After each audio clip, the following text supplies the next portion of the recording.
Welcome to this meeting of the Board of Education of Anne Arundel County. Please stand for today's invocation, followed by the pledge. O God, we pray to administer that which is just in all educational policies, being ever mindful of your guidance. Stir us to action with love, wisdom, and understanding. Pledge allegiance to the flag of the United States of America and to the republic for which it stands, one nation, under God, indivisible, with liberty and justice for all. Welcome to this meeting of the Board of Education. This meeting is being televised live on AACPS TV and live streamed on the internet. General information and protocols for the meeting are posted on the sign by the doorway as you enter the room, so please make sure you read those if you have not already. Item number 2.03 is approval of the minutes. Is there a motion to approve the minutes? Second. There's a motion and a second. Any board discussion or edits to the minutes? Seeing none, all in favor say aye. Opposed, no. The ayes have it. The minutes are approved. Item 2.04 is establish agenda order. Would any member like to add anything that's currently not published on the written agenda? Seeing none, the agenda will stand as published. Item 2.05 is formal board recognitions, and there are none today. We'll move to item 2.06, Educator of the Month, and we'll turn to Ms. Alvey.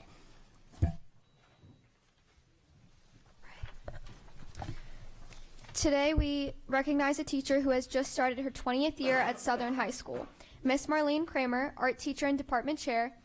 It goes without saying that she's been an integral contributor to the success of the visual arts program, being well known throughout the nation as an exemplary program for everyone to follow. Ms. Kramer assisted in building the art department from a 2-member staff to a 5-member staff as the growth of the student artists has more than doubled at Southern. She embraces our signature design, preservation and innovation, and our AVID program, working with coordinators to embrace her teaching through each program's tenets. Ms. Kramer is an unofficial mentor to new hires within the art department, as well as a role model to the students at Southern High School. She focuses on building relationships with her students through an inviting classroom environment, engaging her students in conversation about their future aspirations, and even motivating the most struggling artist. In addition to her department responsibilities, she has an integral role in the Art Quest event, a stable community event in the Southern Cluster and one of the most well-attended events at Southern High School. Additionally, she dedicates weekends and evenings to students from all over the county, assisting with the AACPS Gifted Visual Arts program. Ms. Kramer is professional in her interactions with stakeholders and regularly advocates for students while maintaining positivity. She values her responsibilities, meets all deadlines well in advance, and goes above and beyond the job description. She supports school administration by embracing structures and practices that support all students at Southern High School. Ms. Kramer is a respected member of the school community. She establishes strong relationships with her colleagues, many of which seek her input and advice. She provides engaging and creative instruction for her students and is a constant for them, providing a safe, nurturing, and trusting learning environment. A former student described Ms. Kramer as sunny, bubbly, and genuine. Everyone who comes into contact with her can't help but smile and laugh. She truly is one of the kindest teachers who brings out the very best in everyone around her. So for these reasons and more, the board congratulates you on your selection as Educator of the Month for October 2019. Please join me in the front.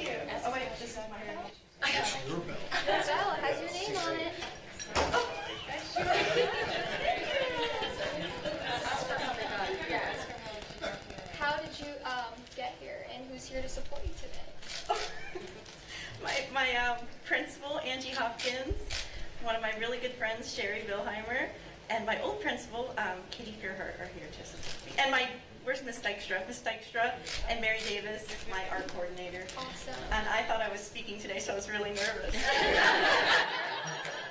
look, I have my flash drive ready for art show. Thank you so much.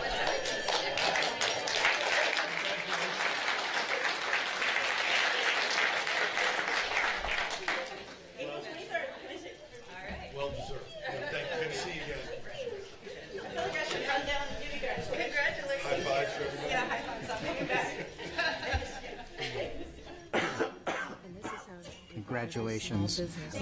Item 2.07 is Employee of the Month, and for that, we'll turn to Mrs. Ellis. Good morning. Substitute teachers are considered the unsung heroes for schools when a teacher is unexpectedly on leave for the day.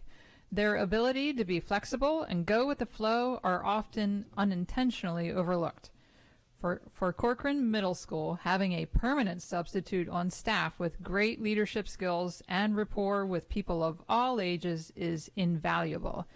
Today, the board congratulates Dexter Dunbar.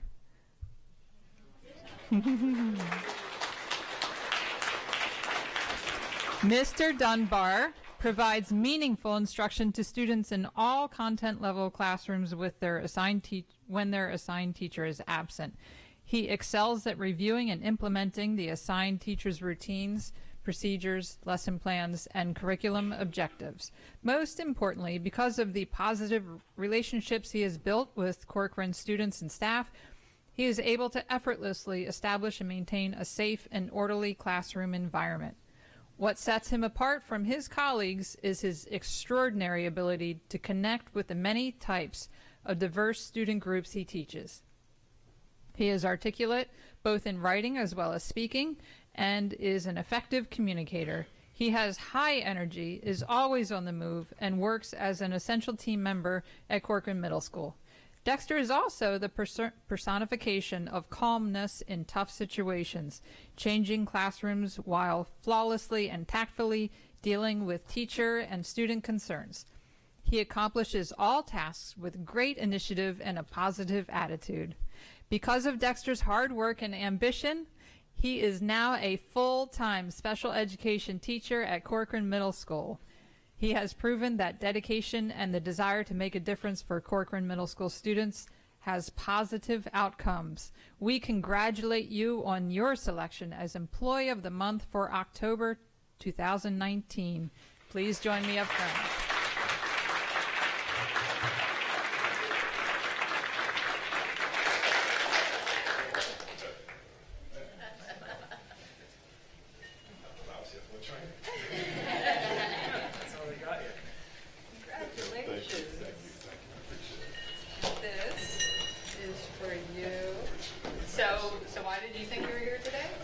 For a first year teacher's plan. And who do you have with you today? Assistant Principal S.G.O., and he's definitely caught me off guard with this one. And that's for you. Oh, man, I'm here shaking the first time. All wow. right, thank you. Congratulations. Thank you.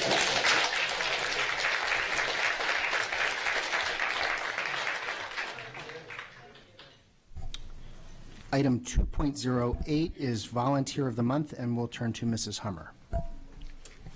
There are volunteers, people who give their time willingly and generously and without expectation of anything in return. And then there are community builders, people who have an uncanny knack for bringing people together to make positive change in their world.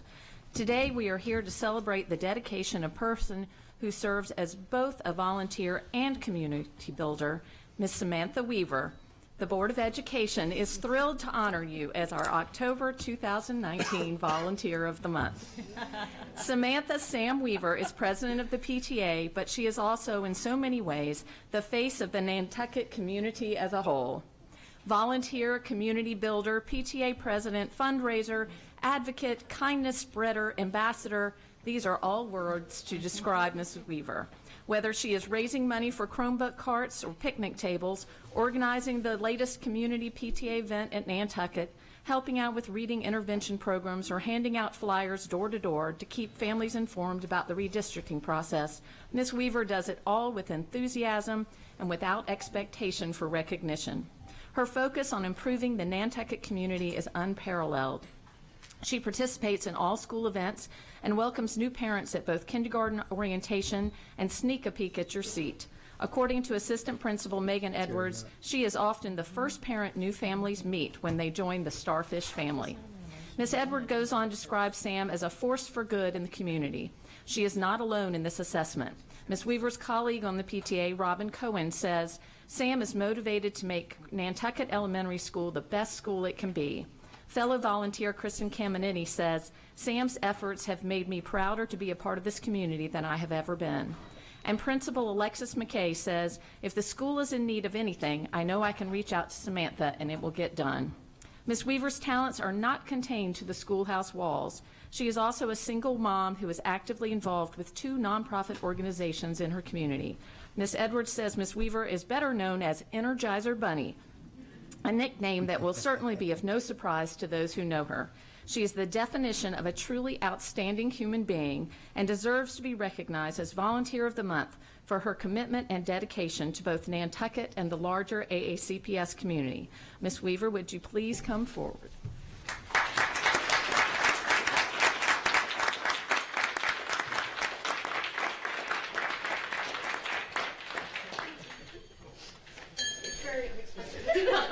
That's the point. So, how did they get you here? I was told Nantucket was receiving an award. And they were. They were. And so, who else here with you today? Oh my goodness, our principal, Alexis McKay, the coordinator, Robin Cohen, the PTA secretary. My daughter is here. Our PTA treasurer, Jennifer Kevin, and community leader, Kristen Caminetti. So, you got quite the crowd. And your mom. And my mom, I'm sorry. Don't forget my mom. Well, thank you so much for all you do. You have a bell, so now you can get all their attention. There you go. Yes, ring it loud. And so, congratulations. Thank you.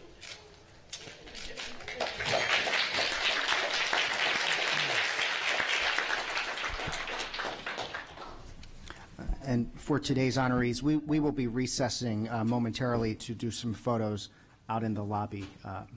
Item 2.09 is school and community highlights. Dr. Arlotto. Yes, thank you, Mr. Gillen. I just want to let everybody know that after many years of work on behalf of the school system and the county government, we will be moving not all, but most of our graduations to the new Live Event Center at the Live Hotel and Casino starting this spring. So beginning with this spring, on Monday, June 1st, Meade High School will be our first school to utilize this new venue, 4,000-seat venue. We're really excited about bringing graduations back into the county. So that will begin this spring. We're very excited about that partnership, and this information will be going out live later today. Thank you. Thank you, Dr. Arlotto. I got corrected by the superintendent. I said, the graduations are going to the casino. And he said, don't say the casino, and yet you just said casinos. No, I used the name. Thank you.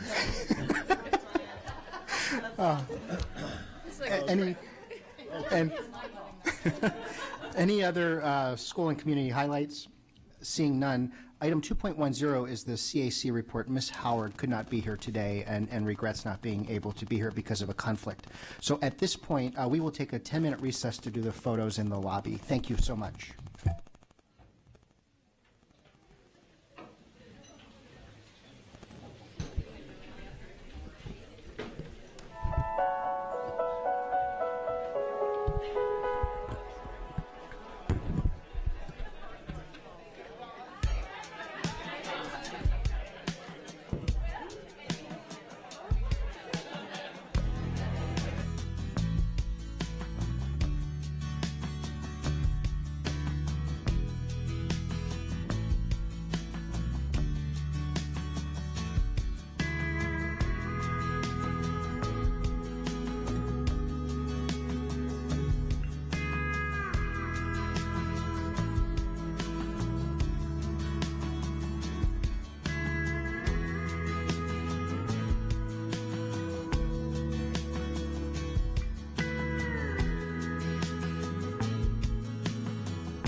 Okay, the board will now reconvene, and we'll turn to public comment. Anyone wishing to speak on an item not on today's agenda may offer testimony during this public comment portion of the meeting. Speakers are allotted 3 minutes each and may not allocate their time to others. A tone will sound when time has expired. The board asks that comments remain civil and appropriate for the various audiences that may be watching or viewing this meeting. Student-specific and personnel matters are confidential and cannot be discussed in this forum. It is not the board's general practice to engage in a question and answer session with speakers. For the record, please give your name before speaking, and handouts should be given to the board assistant. We've got 3 cards. Shanita Vanish, I hope I said that right, I apologize. Jacqueline Reyes and Charles Brown.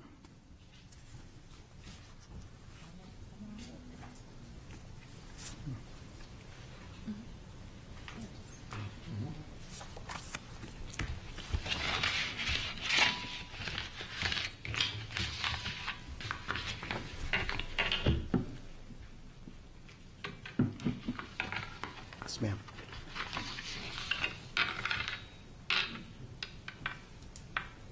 Good morning. My name is Shanita Vanish. I am the Vice President of Community Services Foundation. I want to thank you for this opportunity to speak before you today. I am here supported by a few of our community partners to ask you to help us secure Superintendent Arlado's support and signature on the Exhibit 9 form required to implement the Maryland State Department of Education 21st Century Community Learning Center grant. We are a nonprofit organization that provides after-school and summer club activities in low-income Section 8 apartment communities. We are in our 2nd year of implementing the grant that provides academic support to youth and career support to their parents living in the Glenview Gardens apartments at 7987 North Park Court in Glen Burnie 21061. MSDE requires a signed Exhibit 9 form for the feeder schools and superintendent after a grant is awarded, which states that all parties are committed to supporting youth academic gains. We secured Glen Burnie's elementary schools principal support and signature, but Superintendent Arlado's Senior Manager of Business and Community Partnership, Mr. Charles Yoakum, has refused to partner with us to provide this support to the youth. The documents that we provided to you today details our outreach to Dr. Arlado's office, the support of parents, and the Glen Burnie Elementary School principal. It details our adherence to the directives from the superintendent's office requested from Mr. Yoakum and the grant specialist, and our answers to their questions to establish this partnership and secure the executed Exhibit 9. Although MSDE waived the requirements for this past year, they are requiring that we obtain this form to continue to provide the funding for the remaining years of the grant, and have given us a deadline of tomorrow. Equally disturbing is that we have not been given a reason for the lack of partnership.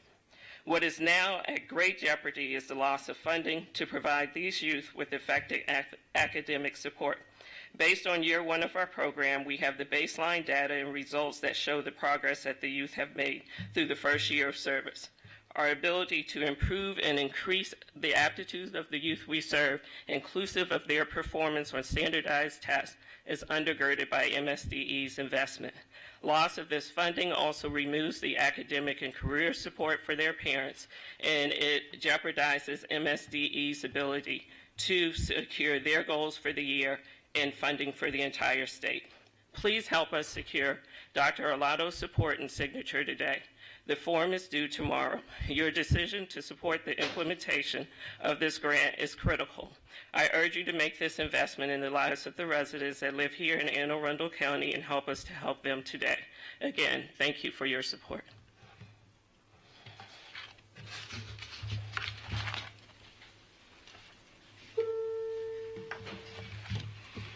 Good morning, Board. Good morning, Superintendent. I'm Charles Brown, Executive Director at Healthy Families, with the responsibility of managing out-of-school time programs in Maryland and the District of Columbia. Thank you for the opportunity to place on the record our support for the Community Service Foundation appeal for continued 21st Century Community Learning Center funds at Glenview Gardens Learning Center. I'm here today because Children at the center are at risk of losing academic enrichment services approved through a competitive process by the Maryland State Department of Education. The services are designated for students who attend high poverty and low performing schools.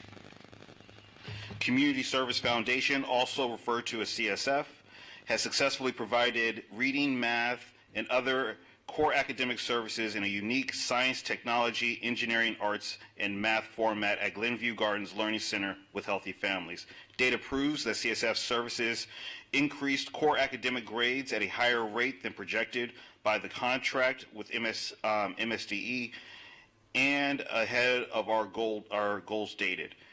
For example, during the past school term, 81.5% of students increased their math grades at a higher rate than the goal set by MSDE. The supporting services such as digital literacy, health and wellness, and character development and in-service learning also exceeded projections. Students at the learning centers also responded positively to all of the Maryland report cards indicators such as academics, attendance, high school graduation, and other factors related to positive feelings about school, career, community, and caring for others. Healthy Families has been in a partnership agreement with CSF for more than 12 years. Through our work together and my experience managing programs funded by the Department of Education across the country, the White House, and state superintendents, I'm keenly aware of the challenges that students and communities face due to the absence of quality supervised academic services.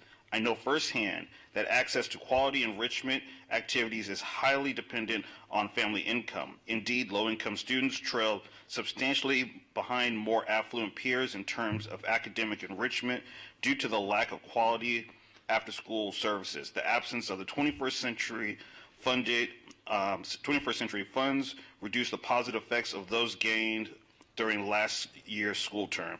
CSF services support the prevention of adverse outcomes and reduce risks such as crime and behavioral problems. On behalf of our organization and the many students and families we support, my statement is a compassionate request for continued funding at the Glenview Gardens Learning Center. You have my absolute commitment to exceed all goals and expectations. Thank you again for the opportunity to appear before you today. I also have a letter of support for CSF that I would like to provide. Great. Thank you.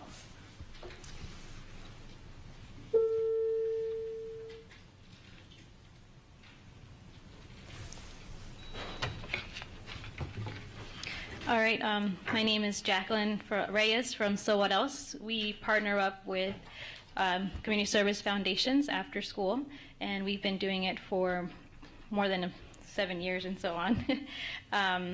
And one of the programs that we've partnered up with them after school would be integrative wellness, and we also integrate healthy living through that. Throughout this course, students are exposed to topics such as healthy foods, sustainable diets, seasonal and local produce, health risks posed by processed foods and sugars, yoga, and we also do meditation, stress management, and the importance of staying active with them. Each class operates with the theme of the day, which is reflected in the choice of games and activities. Each of the students are introduced to the value of physical activity for health, enjoyment, challenge, self-expression, social interaction. Service learning is also integrated into this program by researching and discussingly opening the topics of food insecurity, food deserts, hunger, and homelessness. Students participate in cooking a healthy meal, a snack, to donate to a nearby homeless shelter or to the community members in need. As an organization that has partnered up with Community Service Foundations, we believe that we have set an example to the students and to the community to be able to continue to make an impact in the choices that they make each and every single day when it comes to healthy and eating and staying active. It takes one person to make an impact, and we believe we can make it not just for one student, but for all the students that attend during the after-school program at the center. And also speaking from experience, I know that each of the kids come in after school with a feeling of wanting to be there, and they're in a safe environment and want to be able to also say, I make this a decision every day. And we've heard from students before that they say they've been able to make changes at home and been able to also make an impact in their own communities. Thank you very much. Ms. Antoine. Thank you, President Gilliland. I first want to thank all three of you for your choice to enrich education for our students. I had several questions because it just didn't, something's not adding up. It is my understanding that you are providing these enrichment courses, these programs to our students. What schools are you supporting, please? Glen Burnie Elementary School. Glen Burnie Elementary, and about how many students come to your program, please? Really about 30. So when you got the response from the principals supporting it, it then came to the central office, is what you're sharing? No. So initially what happened when we wrote the proposal, we wrote a letter of support to the school, asked them to review it and, support it and put it on their letterhead and show their support. They did that. Then when we were awarded the grant and went through the validation process, we received another letter of support from the school. And then we went through year one of funding. And then they asked us, they being Maryland State Department of Education, to present the Exhibit 9. So that's when we went back and got the signature from the principal at Glen Burnie and then took it up to the superintendent's office. We've heard different things like, well, we should have been consulted on the front side of writing the proposal. But that's not a requirement from Maryland State Department. But had we known that, we could have done that too, And you only heard from the office that you're requesting this from, and not specifically the director of that office? No, we have not been able to get in touch with Dr. Arlotto. So I know that he was out last week. I know we have done numerous calls to the office, so much so until the Office of Superintendent has called Maryland State Department of Education and asked them to ask us to stop calling. And so we waited, thinking that, okay, because they asked us questions, we've given the answers, like maybe they were, meeting and trying to make a decision. Yes, ma'am. I'm not accusing your actions and certainly not any of the staff. I just know sometimes sitting in the seat, I may not see it ever to sign it, and wanted to better understand whose hands it's been in so we understand where your package is. Yes, we it's also been in Mr. Charles Yoakum hands, so we have not spoken to Dr. Arlotto. I want to be clear about that, which is why we came today. But you've spoken to Mr. Yoakum? Yes, that is correct. correct. Okay, that's what I'm getting at. The next question I would have then, you're saying that you will not be granted your second year of funding because of Mr. Yoakum's, according to you, Mr. Yoakum's choice not to endorse? Well, because we do not have Dr. Arlotto's signature on this form. Yes. Oh, so you've been waiting on it to just get to the superintendent for signature? But Mr. Yoakum says that there is no partnership, but we're trying to establish a partnership. Understood. Yes. So at this point, I then turn to Dr. Arlotto to better understand. We have community partnerships and enrichment programs, and a lot of times the principal has the autonomy to determine in his or her community what partnerships there are. In this case, are you aware of what's going on? And can you help us better understand what's happening on the systems end? Yes, ma'am. I'm glad to share. I will say I find it unfortunate that this group is here based on all that's gone on. I am very well aware. I have read through the proposal. After it was submitted to MSDE, MSDE's been involved, and our attorneys are involved. This group, I will not be signing this agreement. This group misrepresented Anne Arundel County Public Schools in their submission to MSDE. And so I cannot partner with a group that doesn't speak with us and work with us on an honest level.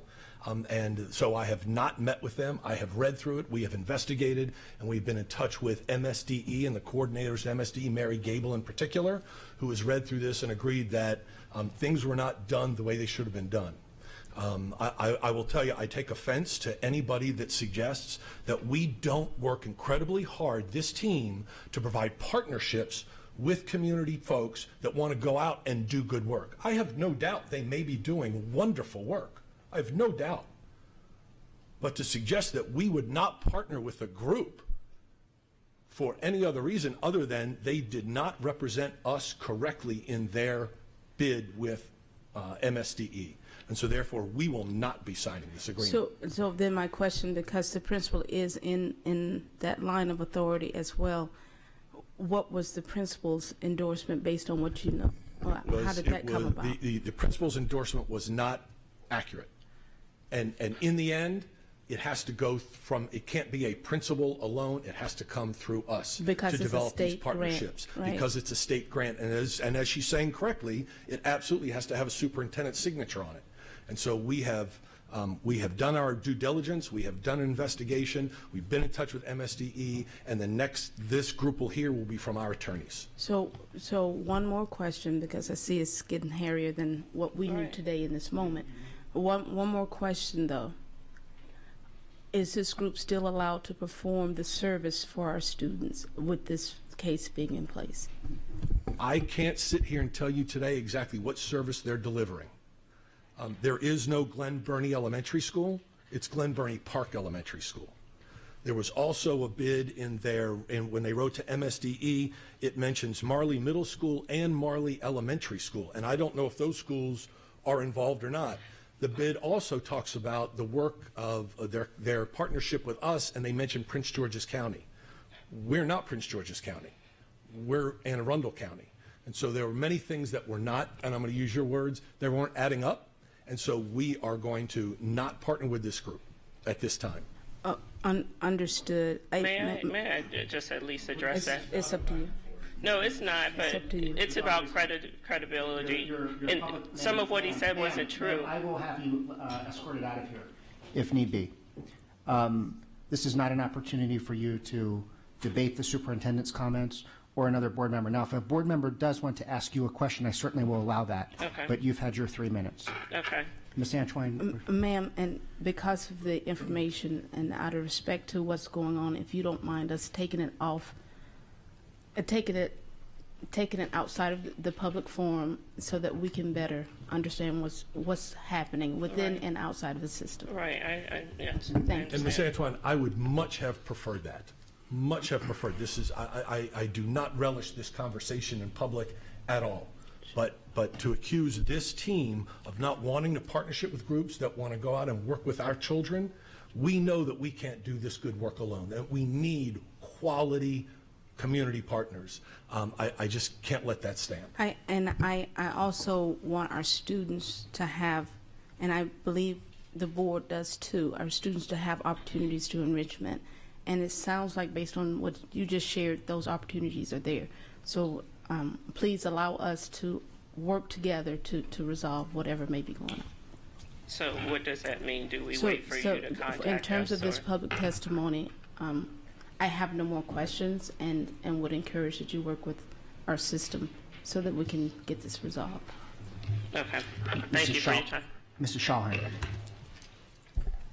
Thank you all for your testimony. I just want to, I mean, this is the first I've heard about this, so I just want to make that clear. I think that's probably the first time any of us have heard this, about this situation, about anything involved with a grant being potentially cut off.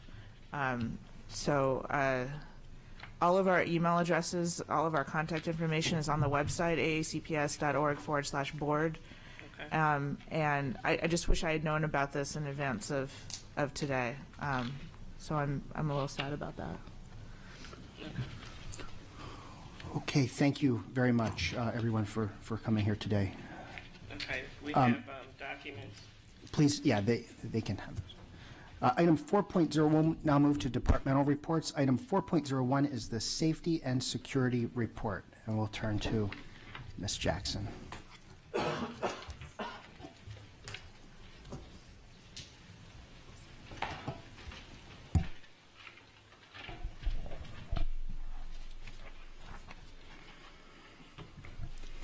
Good morning, President Gilliland, Vice President Corkran, members of the Board of Education, and Dr. Arlotto. For the record, I am Monique Jackson, Deputy Superintendent for Student and School Support.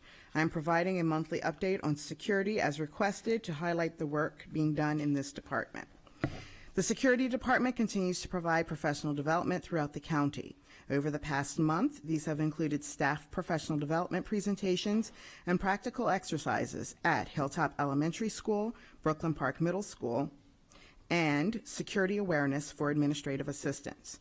They also presented to new substitute teachers during their onboarding sessions. Additionally, we were honored to have Michelle Gay present to all leveled principals. Finally, at its September meeting, the Security Council focused on mental health in schools with a presentation by our Student Services team. Last month, the question was posed, asking for the best way for parents to assist with school security. And when I consulted with our team and with other school principals, the answer was overwhelmingly to help us by following established protocols and procedures, and when in doubt, ask questions. Safety and security is a priority, but may not always be convenient.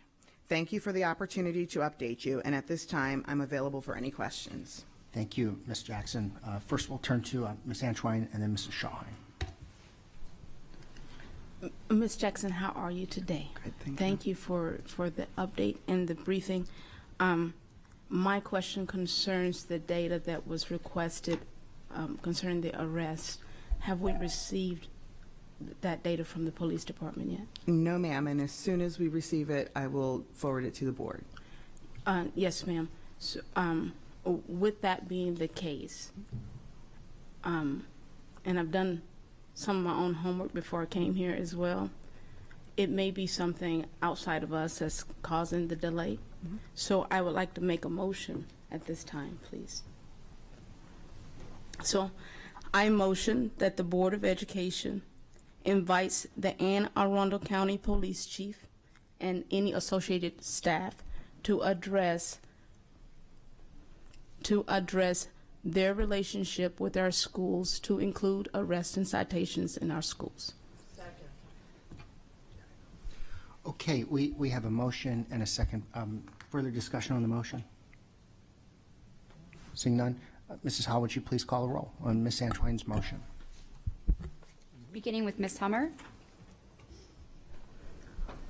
Nay. Ms. Alvey. Nay. Ms. Corkadell.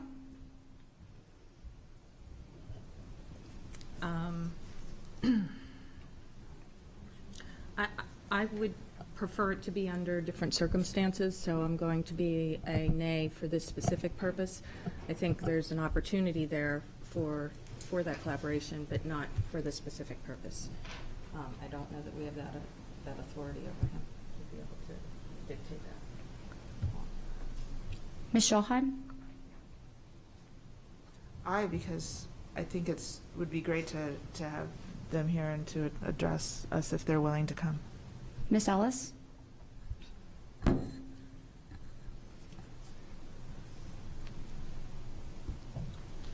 I think I'm going to concur with Ms. Corkadell in her reasoning, and this is information that I certainly want to build the communication between the school system and the county and certainly the police department, but I'm not sure that this is the correct format, so I'll say nay. Ms. Antwine. So since they had discussion that they did not want to have, I will share with you that before I made this motion, I spoke with the chief of police, and he's in concurrence with coming and speaking before the board. So of course it's an aye for me. I think it's very important that if we have partnerships and we have controversies such as this, that it be addressed and publicly in this forum so that we can resolve, introduce solutions, and move forward. I think it's unfair to have our staff continuously requesting information that they're not getting. I also think it's important to our students, our parents, our community, that we have thorough information and introduce solutions when problems occur. So that's a big aye. Mr. Lai. Mr. Gilliland. Nay. It's 2 in the negative. 2 in the affirmative. 2 in the affirmative, 6 in the negative. That Motion fails. And I would just say this, I think too, if, whether through Dr. Arlotto or certainly me, as long as I'm sitting here in this chair, I'm always happy to invite the police chief, to a meeting, and we can perhaps do it under a broader issue, potentially with SROs and their role. And we did that about a year ago. And it wasn't the police chief, but we did have representatives from the police department. But I think if we invited him, he would come. Oh, no, he's already said yes. So we didn't discuss it, so no need of us discussing it now. I will say that the motion did say that he comes and speaks about our partnership and his roles and responsibilities in our schools. It was not specifically on the arrest. However, you all have voted it down. Ms. Antwine, any other comments? Your light was still... You're good? Okay. Okay, Mrs. Schalheim and then Ms. Salvi. I just wanted to thank you for your continued commitment to keep us up to date on these things every month, and it's very helpful for me, and I know it's been a tough week, so yeah, thank you for being here and for continuing to keep us in the loop. I really appreciate it. Thank you. For the purpose of giving respect to the superintendent's role, and just so everyone knows that the superintendent is meeting with the police chief, and there are conversations taking place behind the scenes. And when that information is ready to be communicated in whatever way that he finds rightful, it will happen, as far as I know. Thank you, Ms. Ellis. I call a point of order. Yes, Ms. Antwine. We said we were not going to discuss it. We voted on it. We're on to the next subject. Okay, I see no further lights on it, so I think we're good. Completely understood. Any further comments on school safety and security? Seeing none. Any public comment on safety and security? Seeing none. We'll move to item 4.02, bullying prevention report. Mrs. Jackson, welcome back. Thank you. Good morning again, President Gillen, Vice President Corkran, members of the Board of Education, and Dr. Arlotto. Again, for the record, I'm Monique Jackson, Deputy Superintendent for Student and School Support, and I'm providing a monthly update on bullying and harassment as requested to highlight the work being done in this area. Our schools have engaged in activities to prevent bullying and promote inclusion and acceptance. These ideas are embedded throughout the instructional day and are not just limited to the counseling curriculum. For example, read-alouds during the literacy block in elementary school offer an excellent opportunity. Our very own Superintendent George Arlotto used this very opportunity just earlier this week when he read 0 to a class at Shadyside Elementary.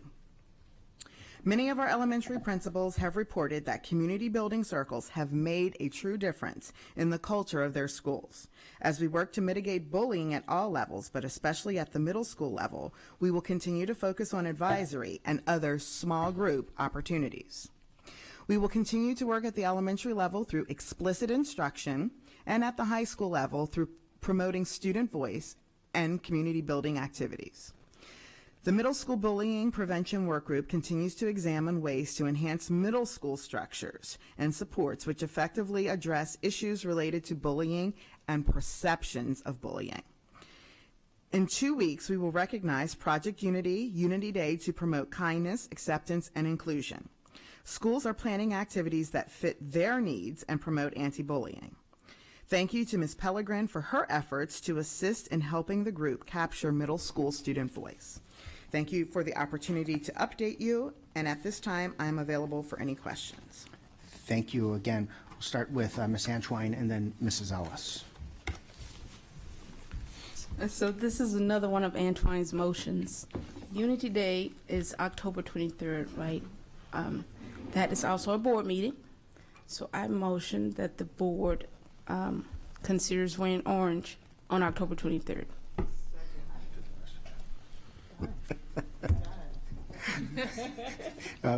Board comments on Mrs. Summer. I don't think we need a motion for that. I think we can just say everybody's wearing orange, and we encourage everybody in the audience and everybody watching at home, wear orange on October 23rd. No vote needed. Are folks with me on that? Okay. I think we vote. Ms. Antwine, I don't have orange in my wardrobe, so We have some UVA wear you can have. UVA or Virginia Tech, maybe, right? Mrs. Ellis. Thank you. I had an opportunity to see some of those community circles at work early in the school year when I did some school visits. It's really a great thing to see in action. So how do we continue that throughout the year? I know you can't just teach that, set the tone, and move on and expect it to stick. So how are these kids going to, are they going to continue to revisit that throughout the year? Absolutely. I love that question, Ms. Ellis, because it gives me an opportunity to highlight that important work. That community building circles are not just a one and done at the beginning of the year, but they happen each week.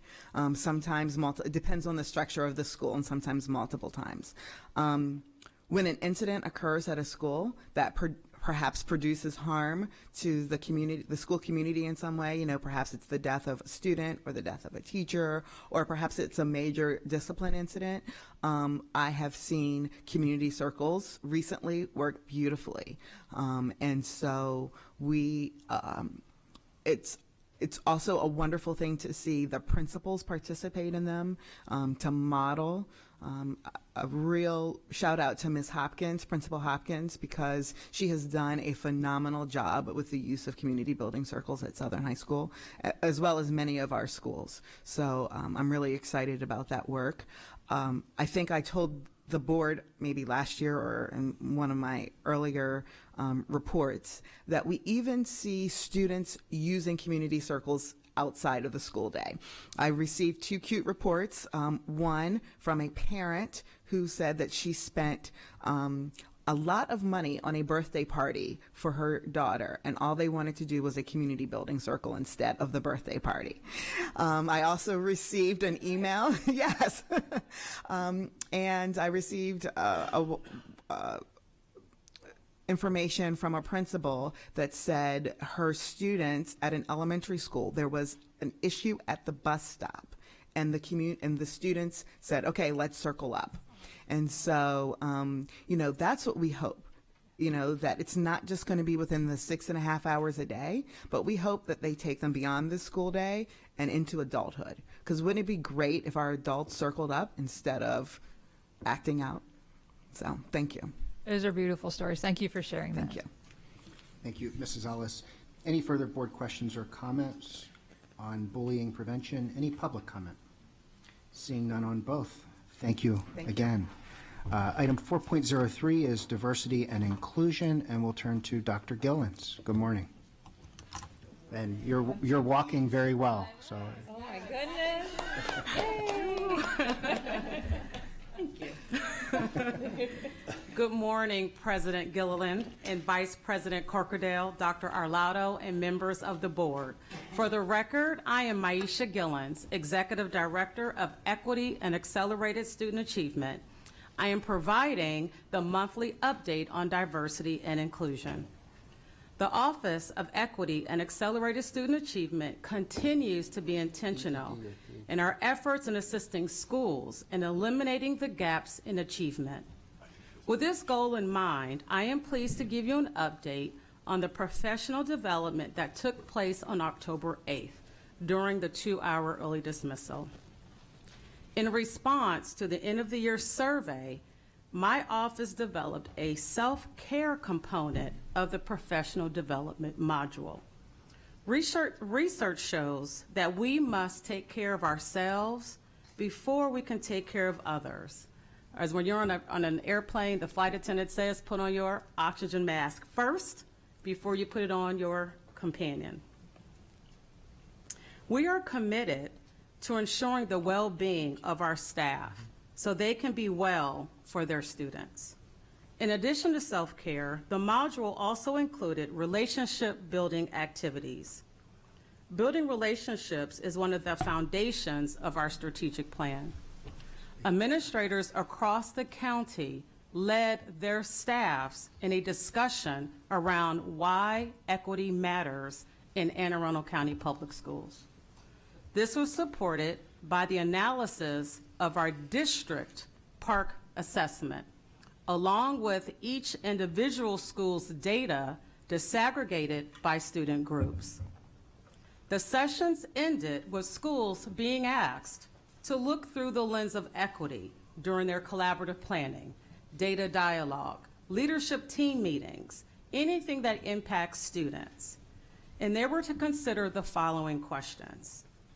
What are you doing to ensure that each student can, will, and shall learn? What are you doing to ensure students are not being deprived of educational opportunities? How are you being intentional in allocating resources, instruction, and opportunities according to student need? And how are you intentional in identifying and eradicating discriminatory practices, prejudices, and beliefs? I would also like to take this opportunity to give you an update on Diversity Week, which was led by the Workforce Diversity Committee Chair, Mrs. Shanika McKenzie. During Anne Arundel County Public Schools Diversity Week, employees had the opportunity to participate in various activities that focus on the importance of diversity and inclusion while connecting with colleagues from various departments. Some of the activities included the Dimensions of Identity activity, where participants explored multiple dimensions of their identities and the importance of self-awareness as a starting point in discussing diversity and inclusion. The Sharing Our Stories provided central office staff a unique opportunity to hear the personal journey of an AACPS teacher who has become an outspoken advocate for the Americans with Disabilities Act. In conclusion, I am pleased to give you an update on Monday's Joint Initiative Work Group Committee. The committee had an opportunity to read through the responses provided at the September 23rd meeting at Arundel High School. The responses were grouped by theme, and the participants separated themselves by subcommittees.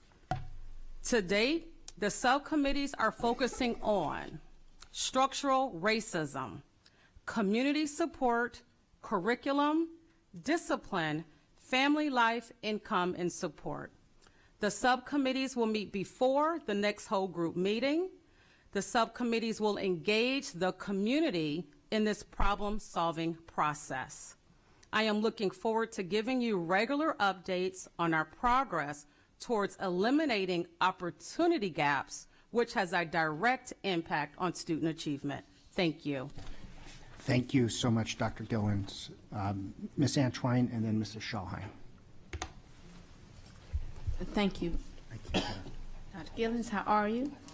Thank you for the presentation, and I know that the subcommittee idea is excellent, especially with you doing so much for yourself. I would just like to know, rather than for yourself, by yourself, a lot of times, you know, even though you have a great team, a lot you're responsible for them too. But who's on the subcommittees, please? Is that staff from your department or throughout the system? Good question. These are the subcommittees were created across systems in the county. So we have representatives from the library. We have representatives from the county exec's office, definitely from Anne Arundel Public Schools, Anne Arundel Community College. Help me out, Mrs. Jackson. I don't have the list in front of me, but it's about 35 individuals that consist of the work group. Wonderful. Yes. Thank you. Mm-hmm. Thank you, Ms. Antwine. Mrs. Schalheim. So, hi, how are you? I'm well, Good thank morning. you. Thank you for your presentation. So after the initiative for the joint focus on student achievement, that committee did meet afterwards or has met? Yes. So the large group meeting happened at Arundel High School, the smaller work group, and at the end of the presentation on Monday, September 23rd, Mrs. Jackson came out and closed out. And I believe she had the subcommittee members to stand up so the community could see who were the representatives. That's right, I do remember that. That group who stood up met on Monday here in the boardroom. And so they've only really met the one time. Correct. And we have established meetings throughout the year. Okay, great. Some other questions for you. Firstly, this is not a question, but a comment. I love the fact that you included self-care. It's super important. When you were talking about data and looking at park scores and then looking at school data and then student groups, how did you disaggregate it? Which student groups are you looking at? Certainly. So the way our park data is disaggregated, how it's reported out, student groups, so racial student groups are certainly included in the way we disaggregate data at the district level. So we're talking African American, white, Hispanic, and again, I wish I had it in front of me, so I feel like I'm going to miss a student group. Students who are eligible from reduced meals, students who are eligible who receive special education services. We have limited English proficiency.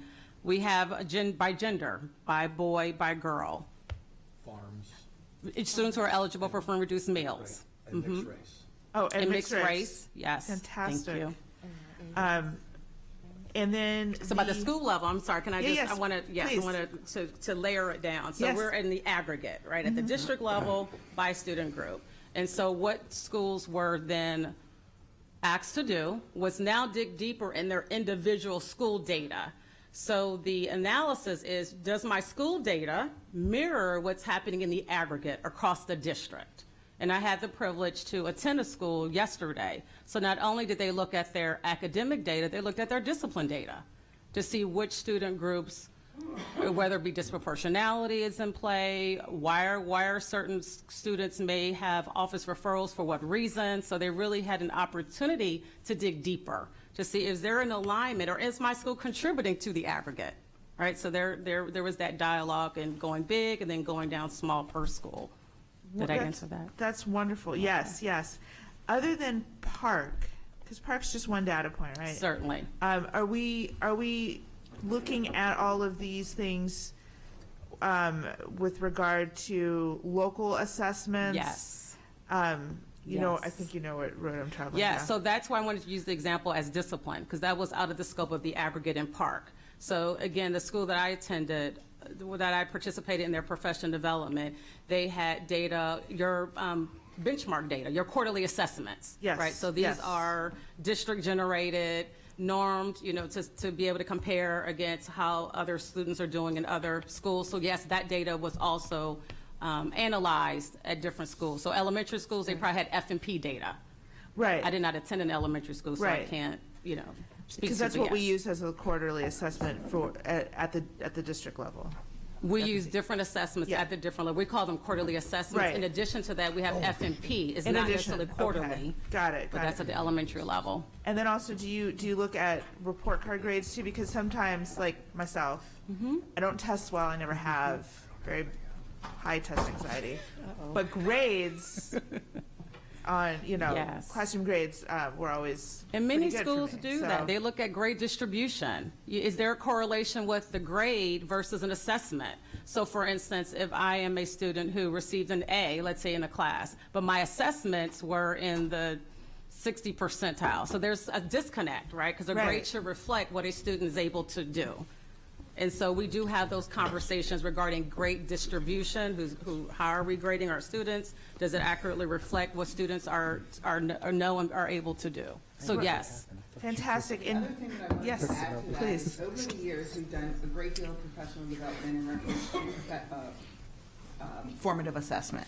And so our structures that we set up through collaborative planning at the elementary, middle, and high school levels afford teachers the opportunity to collect weekly data on students so that they can also measure that. And that, when we use the word formative assessment, when I was in school, and I'm pretty young, but when I was in school, that was frequently, a little Scantron test, and then it was always a test. But sometimes it's in the format of an exit ticket. Sometimes they have an all-classroom response.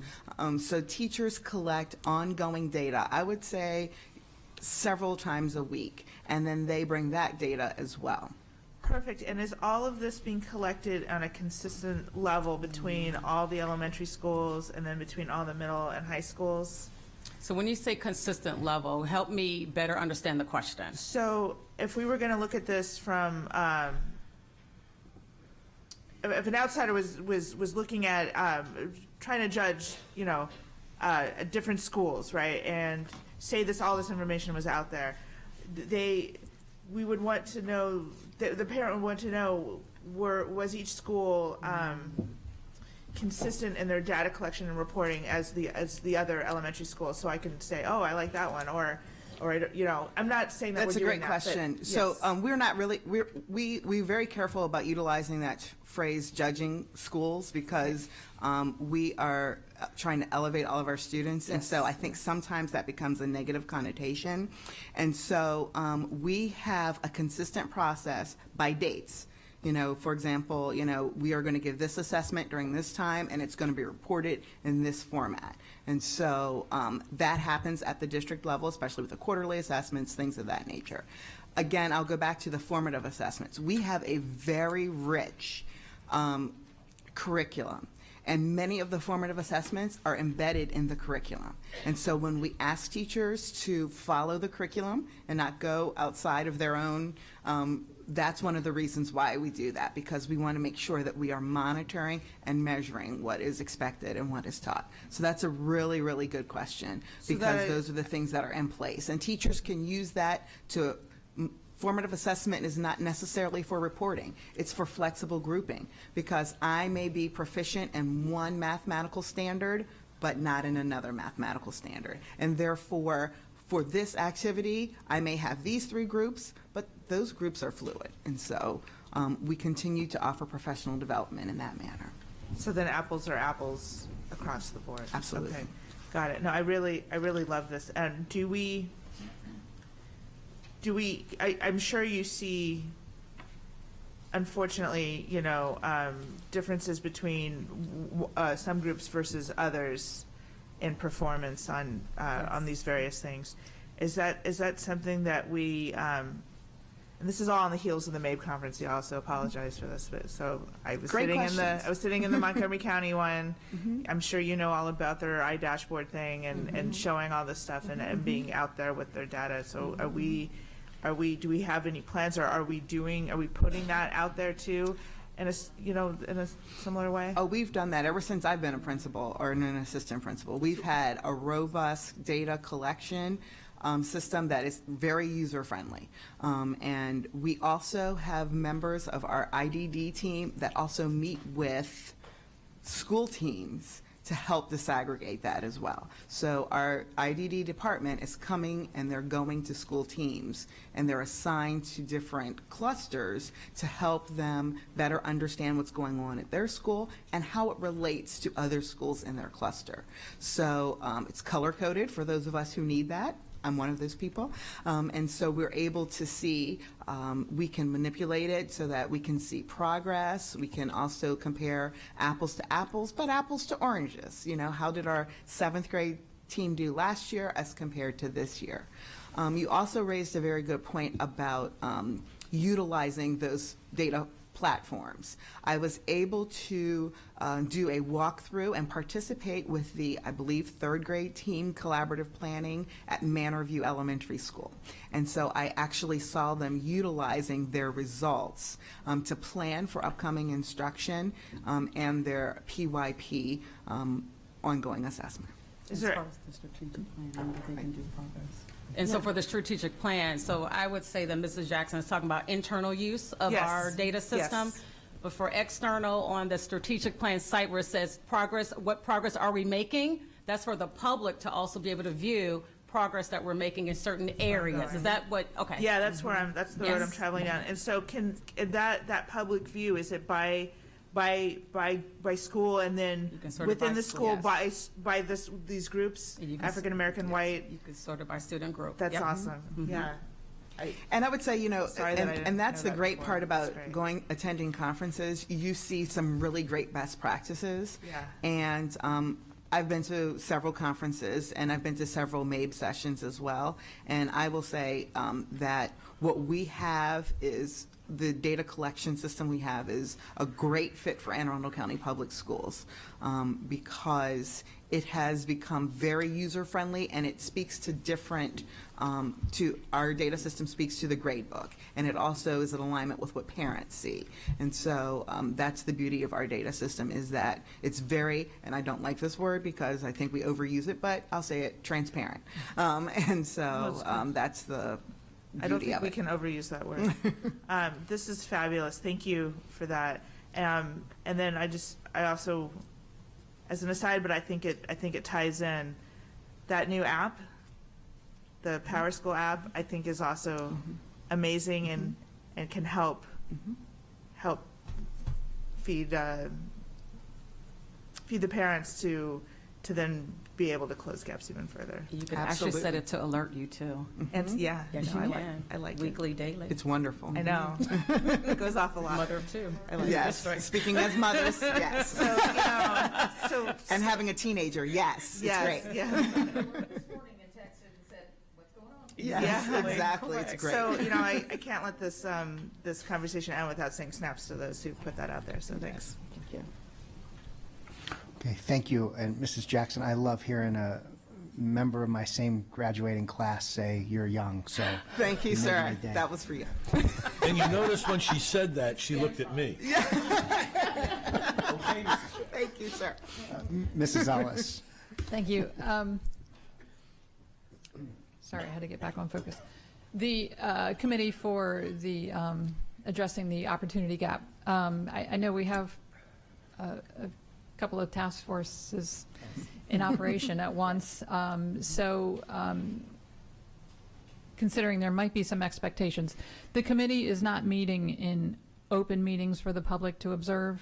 Is that? Oh, correct. Yes, that's correct. And then they're also doing committee work outside of that work. week, right? Right, but the committee when it meets as a whole, those are not open meetings. No, okay, the first one was, and the last one will be. Okay, yes. But you mentioned working with the community. So, do we have information on our website about who's on the committee, what the subcommittees are, and therefore, if someone feels like they have something to contribute, they can contact someone? Yes, ma'am. We are. That's currently, and thank you so much to Dr. McMahon and Ms. Hoyle for putting that together. We have much of that. I don't know if it's gone live just yet. Is it live? Okay, yes. Like I said, it's live. But we've been working on it, and so that our community can be well aware. Also, Dr. Gillens and her team have created an email distribution list of everyone who attended, and so that they are kept up to date. On Dr. McMahon, on the website Dr. McMahon and Ms. Hoyle created, there's some data information, there's video, there's also PowerPoint from the first evening on September 23rd, as well as articles from around the country. Because as you know, we're not the only people endeavoring in this work. And so people can read, they can respond. This is very much a community partnership, but we have to make sure that we are able to, we met for the first time, Monday, and we ran out of time. There's so much to get accomplished, and so we want to make sure that we make the best, most efficient use of our time while we're there together. Okay, so for anyone who has something to contribute, there's contact information for them to reach out? Yes, ma'am. Dr. Gillens' team will be emailing that listserv, but also we will put the contact information on the website for each of the each of the subcommittees. So, Great. for example, if I feel like I have something to contribute to the discipline subcommittee, Right. once the volunteer or the person who will be volunteered to be the leader of the discipline committee or the curriculum committee or the community committee, those people, their contact information will be there. The reason why it's not there just yet is we have a couple of people who haven't stepped up in those committees, and Yeah. we're going to encourage them. Right. And that listserv will get regular updates, I guess, is Yes, what you're ma'am. saying? And so is there an opportunity for people to ask to be added to the mailing list? Absolutely, and we can, I'm talking for Dr. McMahon, but we could definitely make that available. Great. Thanks a lot. Thank you. Great. Thank you. Any further board questions or comments on diversity and inclusion? Seeing none, any public comment? Seeing none, thank you both. We'll now turn to item 4.04, which is the transportation report, and Mr. Shaknovich.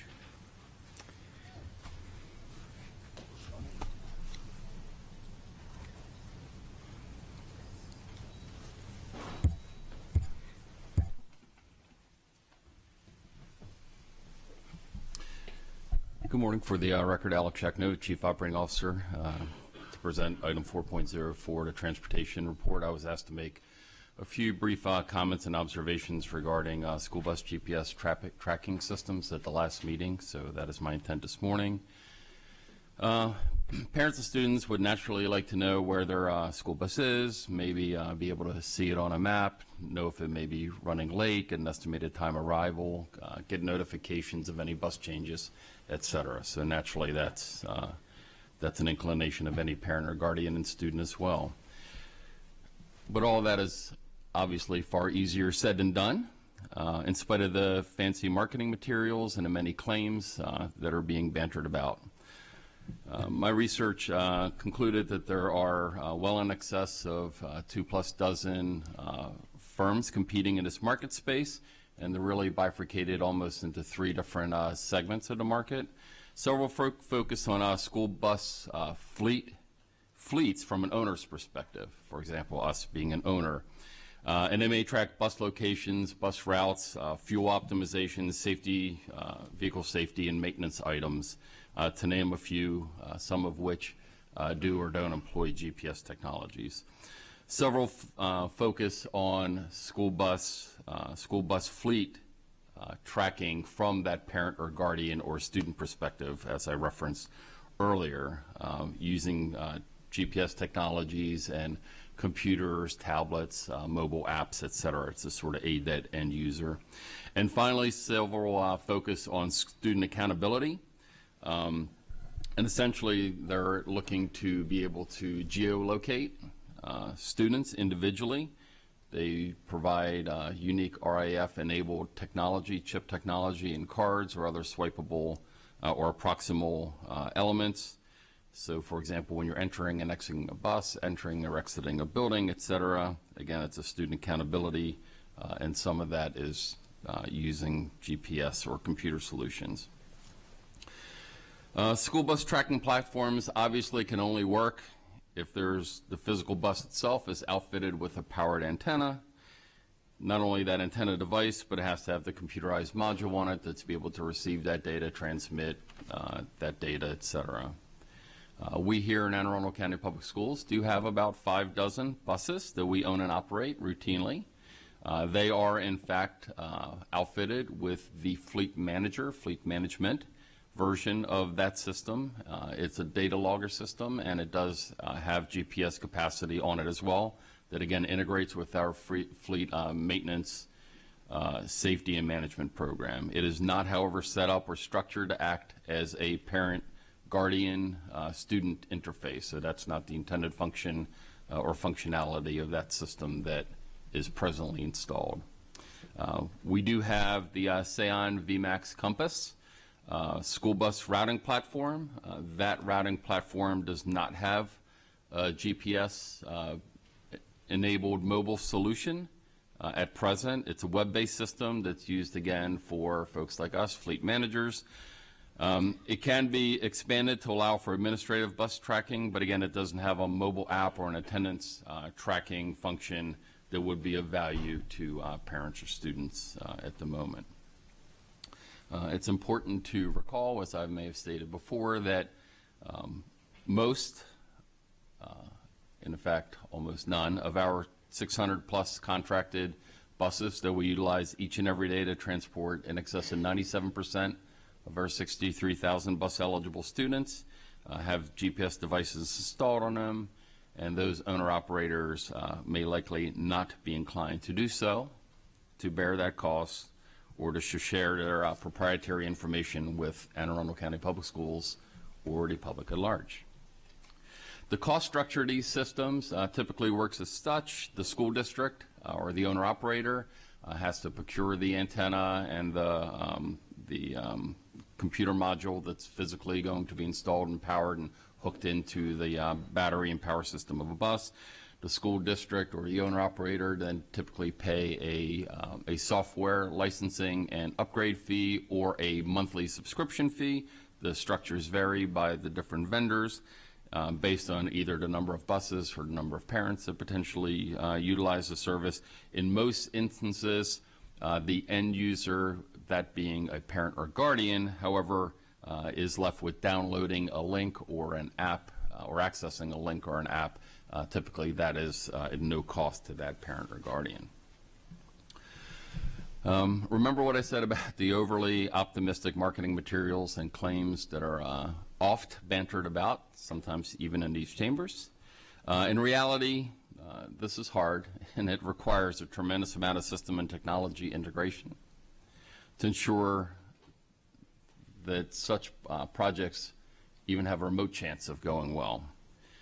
They are not plug-and-play systems at all, not even close. They require a tremendous amount of, again, systems integration at multiple levels. You would be asking here in our district to ask our Transportation and Technology Division to take on that integration effort while simultaneously continuing to stand up and optimize our computerized routing system, as well as implement any of the recommendations that likely would be forthcoming from our transportation consultants. I, for one, am always a little leery and suspect about having systems that have too many moving parts or too many unquantifiable degrees of complexities all occurring at one time.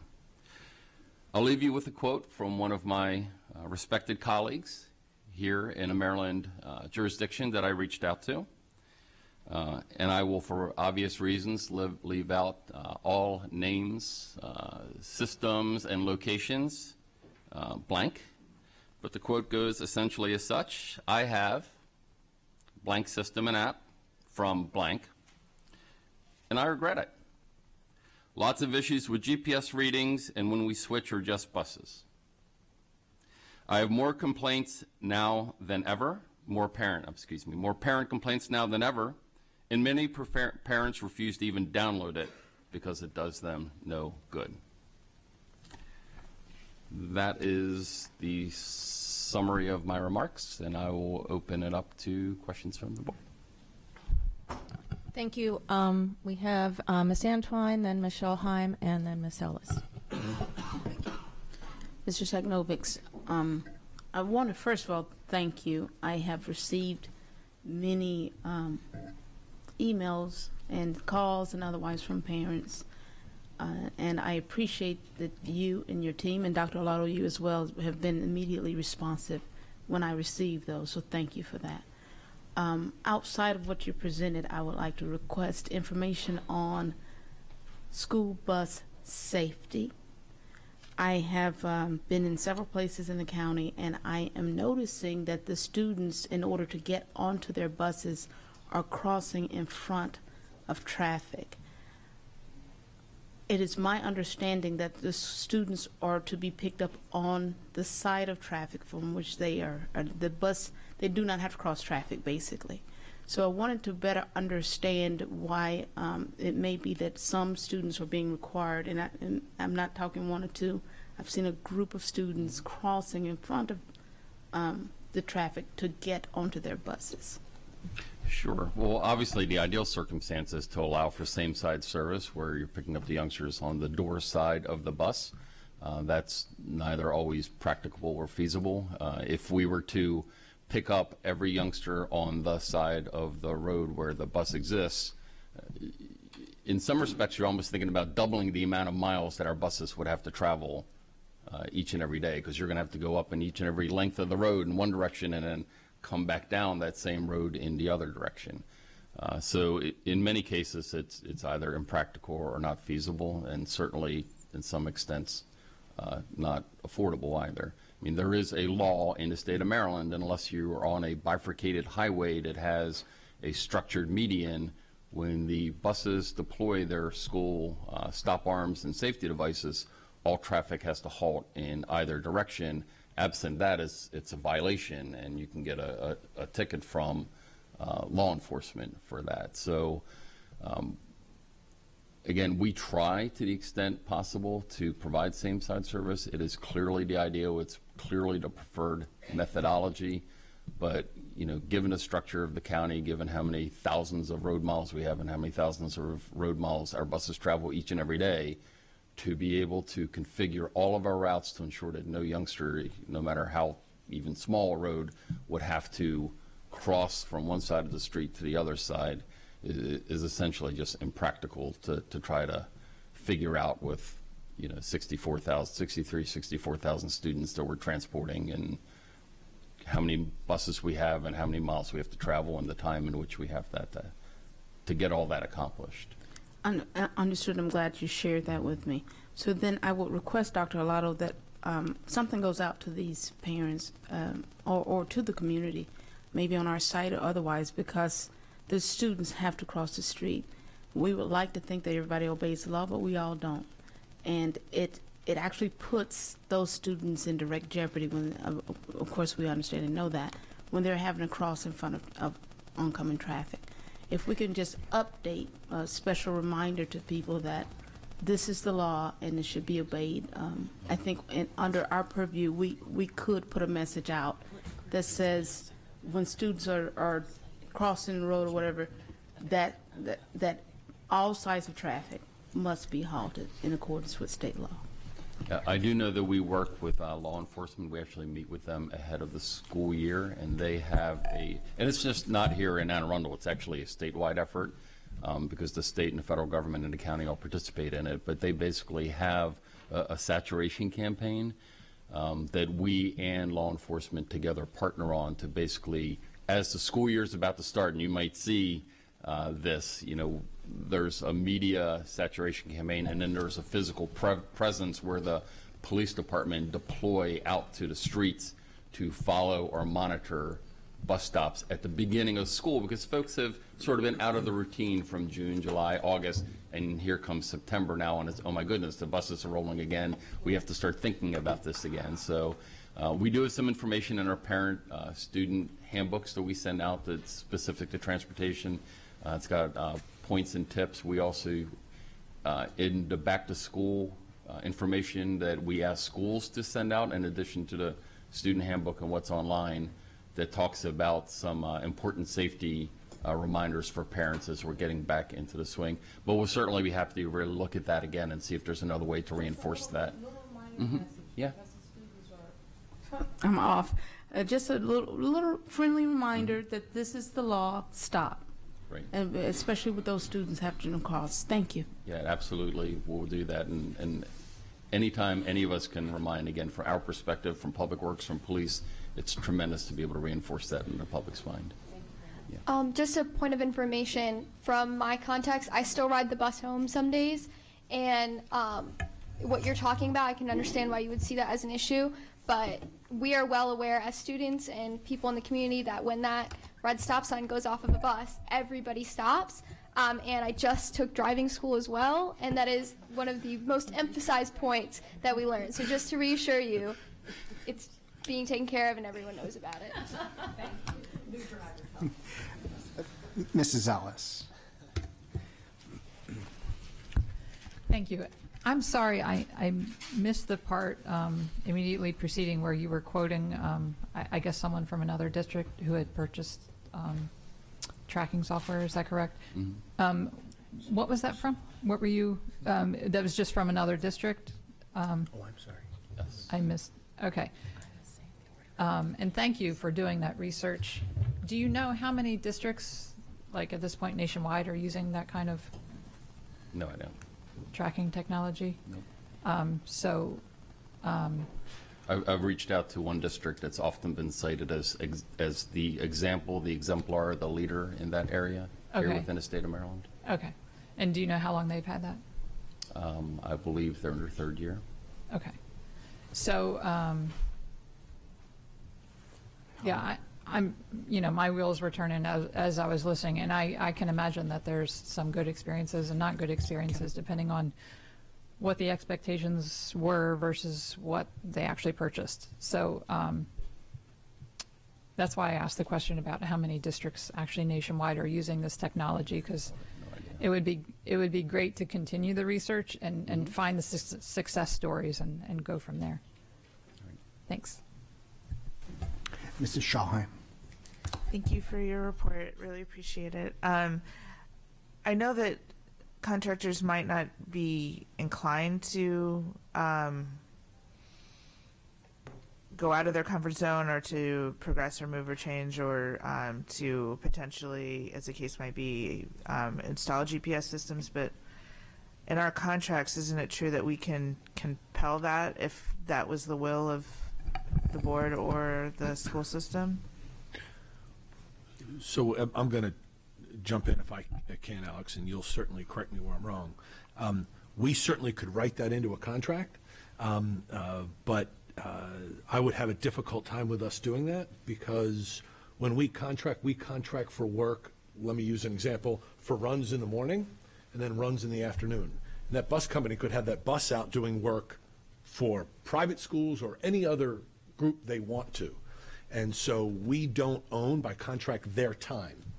Right? We own their we contract time in the morning. Again, I'm being very simplistic in terms of the morning and the afternoon, but the time in between, we might not be contracting for them, and they could be contracting elsewhere.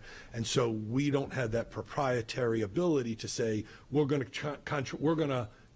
the ability to track your buses wherever they are when they're not on Anne Arundel County contracted time. Okay, no, that makes total sense. Yeah, thank you for that.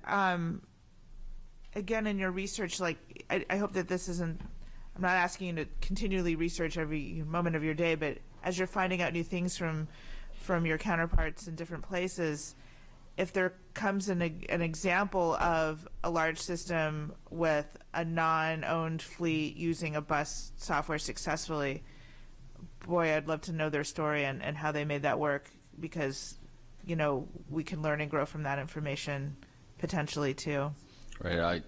So I did in Maryland, because my contacts are here in Maryland. So I did put out an all call to all of the LEAs, and none of the jurisdictions in Maryland that outsourced their transportation, much like we do, none of those responded back and said that we utilize anything similar to this with their external bus fleets. Oh, that's really good to know.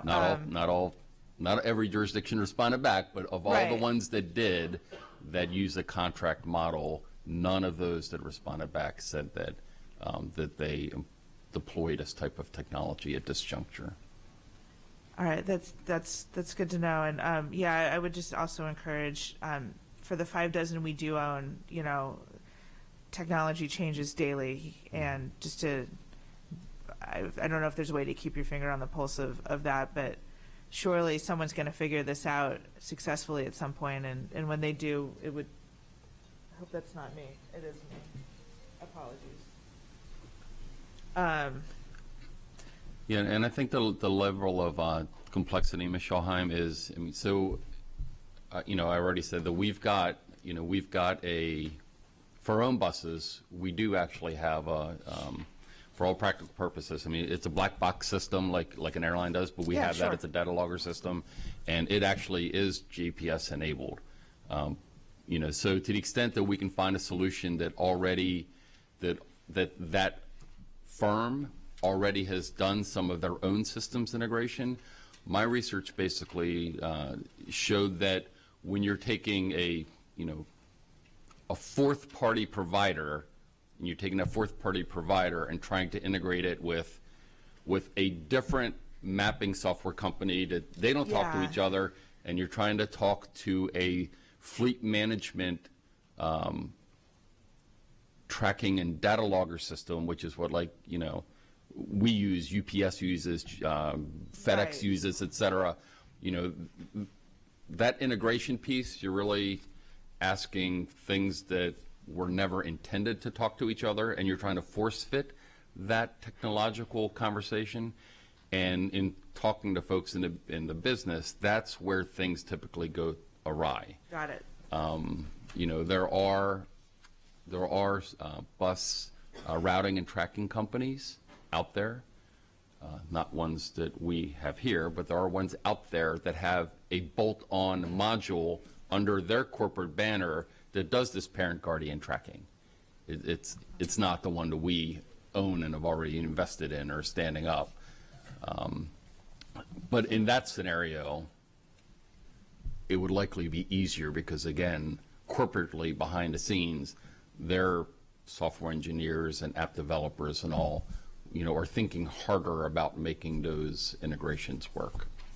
So it could so happen that during the course of our existing contract with our existing fleet management, they could build on to their system something that would meet this need potentially. Naturally, and I think it's market-driven forces. I mean, I think, that's one of the wonderful things about capitalism, right? Yes. Identify a demand and somebody will work hard to fill it.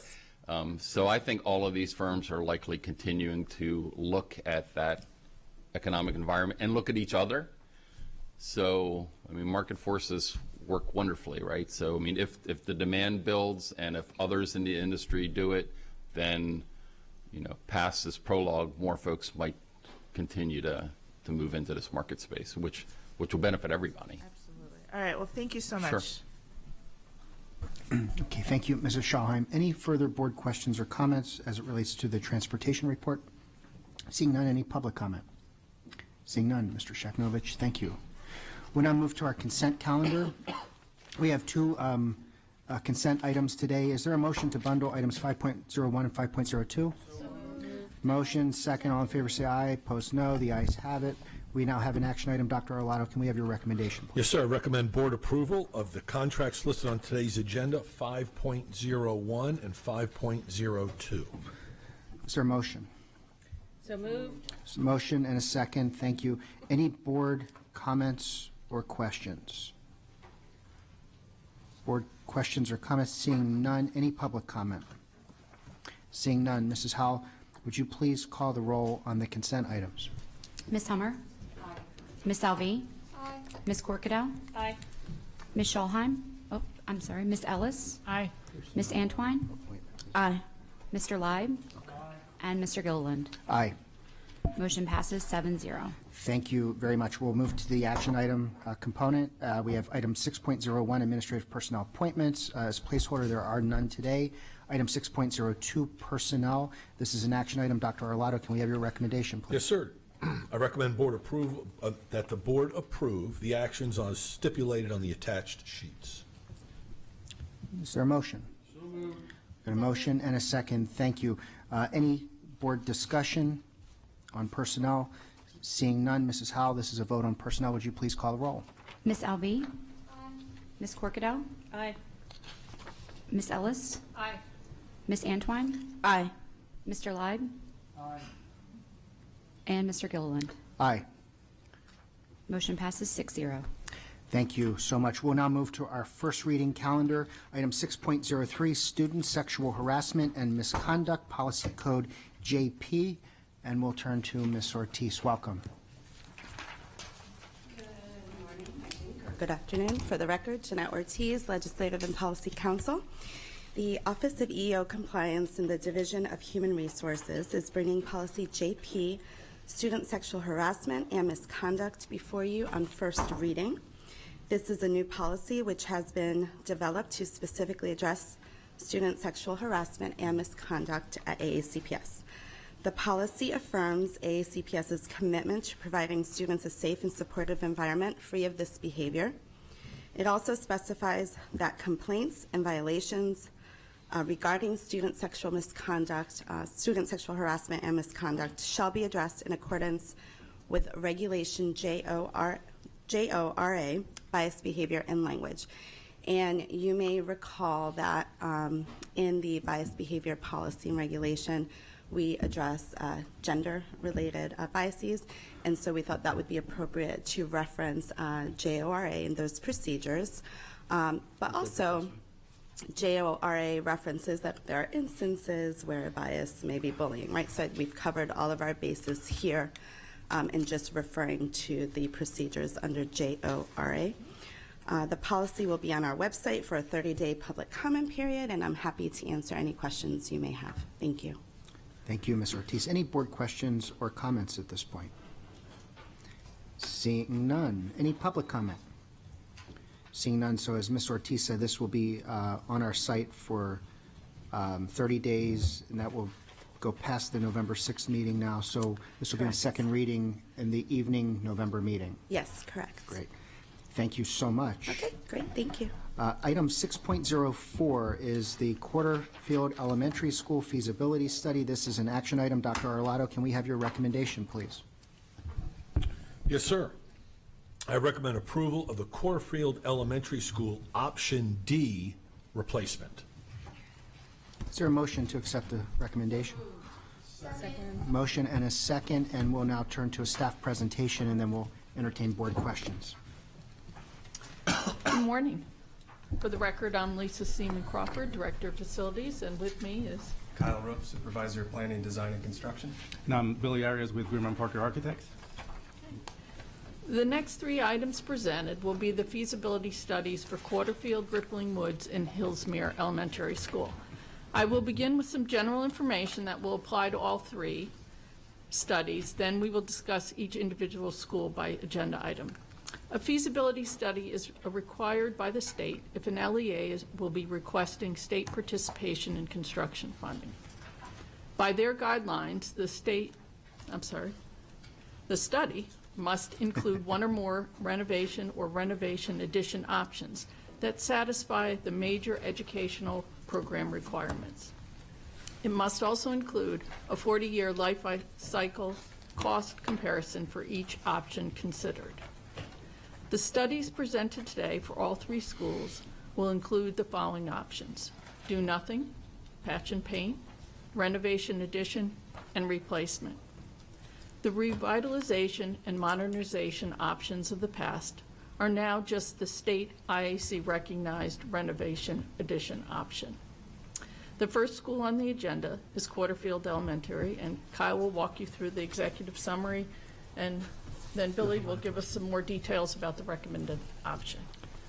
Quarterfield Elementary School, located in Severn, had an official 2018 enrollment of 443 and a capacity of 463. The school encompasses 45,885 gross square feet and was constructed in 1968. Since that time, interior renovations and some systemic improvements have taken place. The consultant team, led by Grimm and Parker, examined 4 options during the feasibility study process in order to explore the full spectrum of interventions. Each option was presented to the feasibility study committee for review and comments, then refined and reevaluated until consensus on the final version of each direction was reached. The following options, summarized on pages 14 and 15, were considered in this study. The first option, option A, was do nothing. This approach proposes to make no physical modifications to the existing facility. Option B, patch and paint, consists of enhancements to portions of the building not currently in proper working order, as well as patching and painting all finishes in the facility. This option does not include any systemic upgrades to the existing structure, electrical systems, mechanical, or plumbing systems. Option C, renovation with additions. This option proposes to fully modernize the facility through selective demolition, renovation of the remaining existing spaces, and construction of new additions. This option also includes site improvements. Option D, replacement. This option proposes to locate an entirely new school adjacent to the existing Quarterfield Elementary School. The new school would meet all spatial and site requirements of the educational specification approved by this board. Now I'll hand it over to Groom and Parker, Representative Billy Harris, to go further into the explanation on option D. Good morning. So if you guys can go to page 74 on your booklets, that kind of have a site plan that shows the proposed option and the chosen option. So the committee chose option D, which is a replacement school. This will provide a brand new state-of-the-art facility that would meet all the codes, will have the latest technology, and also would meet, most importantly, the educational requirements that we have and the adjacencies. A few of the board a few of the committee members have gone through phased occupied renovations, and they understood how challenging that was, try to move kids around within the school while construction is going on. And that kind of drove the decision to go to replacement school, because that would allow them to separate what was going on site at that moment and keep the school functional as long as the construction went on. So if you see the site plan, the brand new building is located on the southeastern corner of the site. This will allow for the existing school to remain functional during construction, and will also eliminate the need for portables while we go through construction. Currently, there's only one access to the school. We're proposing our new plan will give us a safely separation between cars and buses. Cars coming in from Quarterfield Road, and buses, we're proposing a new drive from Myers Drive. That bus loop will have a single drop-off lane, and it can fit about 10 buses. The cars will come in, as I said, from Quarterfield, and they can access parking, and they will also have a single drop-off lane that parents can drop off kids safely on site. The building is a two-story building. Because it's a brand new building, it'll have all of the adjacencies required now. Some of those, as you know, the before and after care are right next to the main entrance for easy access for parents to in and out of the building. The media center is located right in the center of a school for easy access of schools from students, and also parent after hours. The early childhood programs are located right next to the administrative area, for easy control and easy access, and they also have direct access, direct, egress to the outside. This footprint shows a open courtyard, and the reason why is that it's important is because we have some aircraft noise problems on site. So the open courtyard kind of helps out mitigate a lot of the sound issues that we will have on site. The idea is that we stage construction, and once the building gets finalized, and the kids would move in from the existing school into the brand new school, and then we tear down the existing school and just fill the site up with whatever site programs we have, like the bus loop and all that stuff. And if you guys have any questions, that's kind of a summary of the whole project. Okay. Let me just preliminarily share with the board and with the staff and public before we get into board questions and comments. It's my understanding that we're going to have a number of questions on each of the three studies today. And we know your firm has handled the first two on the agenda. Yes. And then another firm for Hillsmere. We have a number of people who have signed up to testify specifically on the Hillsmere feasibility study, which is the third on the agenda. So what I'd like to do, if it's okay with everyone, because we've also got the lunch hour rapidly approaching, and I like giving people a chance to eat instead of powering through here all day. We'll do 6.04. We'll hear the board questions and comments and see how that flows. And then if that takes up a lot of time, I'd like to at least hear the public who's here for Hillsmere, because it may be a couple of hours before we get to that. And then we'll take a break for lunch, give them a chance to speak. And then for those who are still here for either of the other two can speak at that appropriate time as well. So again, just updating the board, I just learned that we will have some extensive questions. And I'm sorry that was the commotion that we were trying to work out up here. So we'll start with Mrs. Schallheim.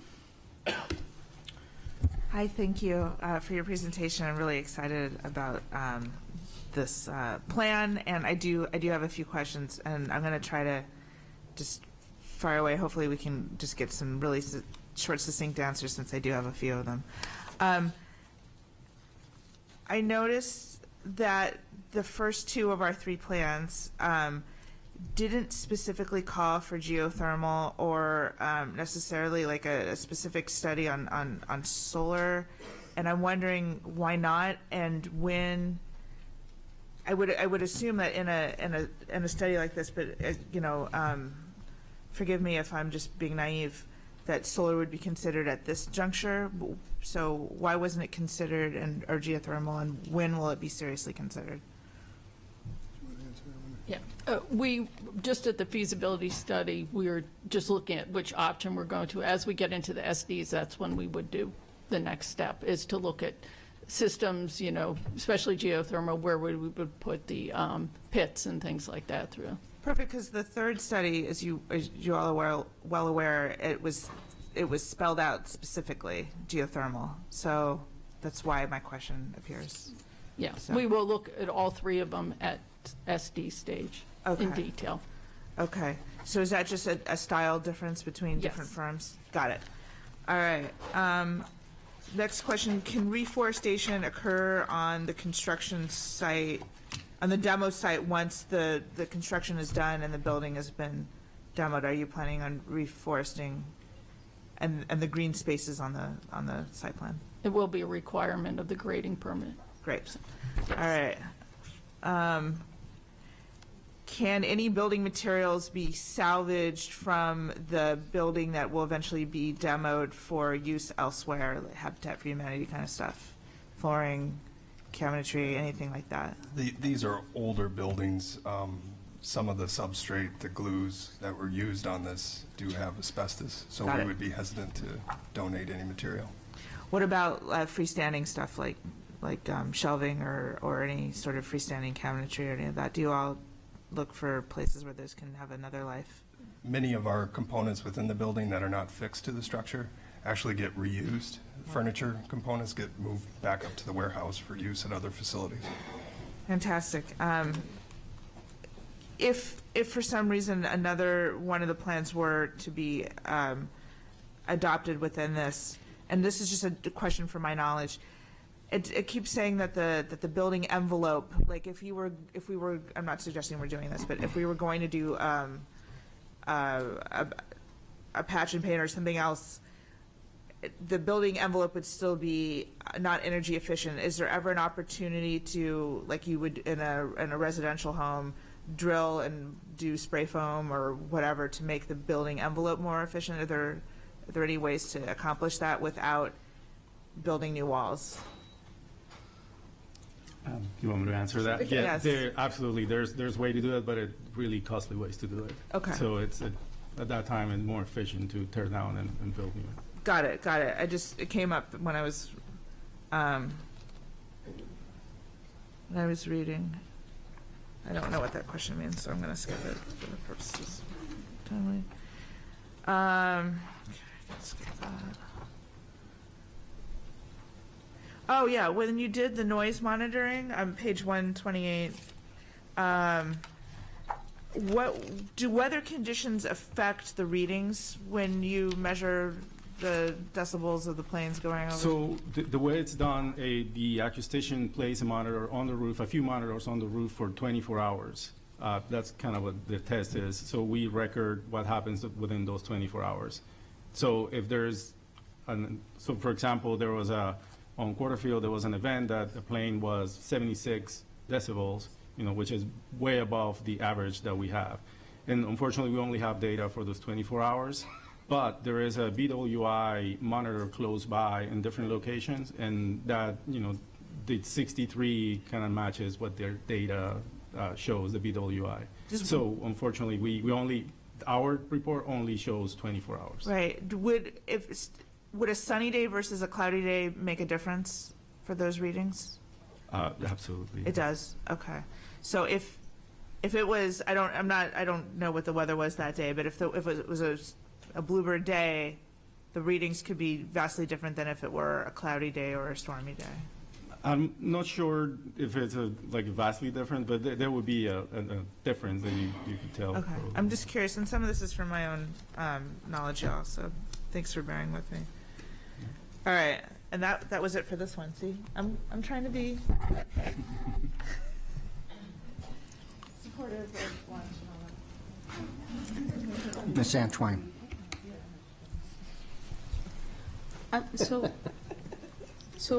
My questions involves the demolition that you talked about. I did not quite understand.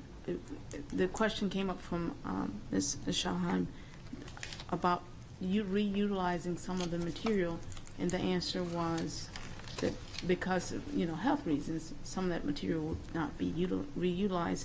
But what I understood, and probably misunderstood in the presentation, was that some of it would be reutilized for the reconstruction. So can you clear that up for me in terms of demolition, the reutilization of material, and the rebuilding of the school, please? So the option selected or recommended by the superintendent is replacement. So the existing school would be used up until a point where the students would be moved into the replacement building. At that point, it would follow a similar model as Jessup. So Jessup, we built the prototype, which is similar to the one that we're proposing in this model. And then after the children are moved in, which they were this year at Jessup, we're actually demoing that building. And that's what will take place in this recommended option. And I guess what I'm misunderstanding is what happens to the rubbish in this space. It's a lot of land, what's happening there is what I guess I'm misunderstanding. If you have the report in front of you and you turn to page 74. Right. It will provide you a site plan. The dotted line where the bus loop is the existing school. So once that existing school is demoed, we will actually be building a bus loop. Okay.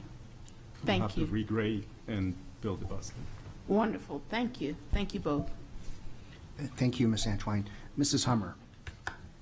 Yes, I just have a quick question about the floor plan. Does Quarterfield currently have an ECI classroom, or is that something, a program addition that we're planning with the new school? Existing floor plan on page 37 shows an ECI classroom right next to the existing pre-K.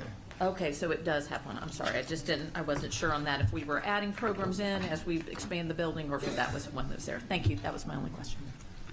Mr. Lai. Thank you. Just to be sure I read this correctly, as I understand it, the recommended option, the replacement option, is more cost-effective and for construction at $42.9 million versus $42.1 for the renovation. And its life cycle over 40 years is also more cost-effective. And I'm correct in reading that, correct? Yes. Yes. Thank you. Thank you, Mr. Lai. Mrs. Ellis.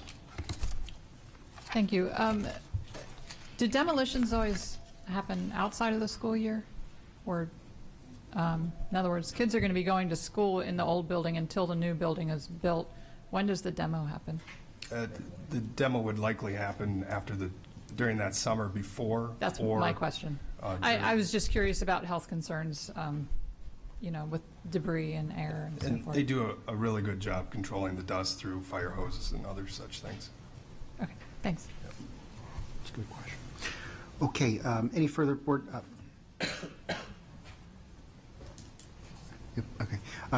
Further board questions or comments? Seeing none. Any public comment on Quarterfield Elementary specifically? Seeing none. Mrs. Howell, we have a motion that's been seconded to adopt the superintendent's recommendation. Would you please call the roll? Ms. Hummer? A very enthusiastic yes. Ms. Alvey? Aye. Ms. Corkadell? Aye. Ms. Schalheim? Definitely aye. Ms. Ellis? Aye. Ms. Antwine? Aye. Mr. Leib? Mr. Gilliland? Aye. Motion passes 8-0. Dana, you think 15 minutes? Okay. Okay. That moved a little more quickly than I initially anticipated. So I appreciate that. Let's move right now with item 6.05, Rippling Woods Elementary School Feasibility Study. This is an action item. Dr. Arlotto, can we have your recommendation, please? Yes, sir. I recommend that the board approve the Rippling Woods Elementary School option D2 replacement. Okay, we've got a motion and a second. Board questions and comments. Mrs. Schalheim. Rippling Woods, right? Yes. Yeah, okay, got it. Okay. All right, I'll be super quick.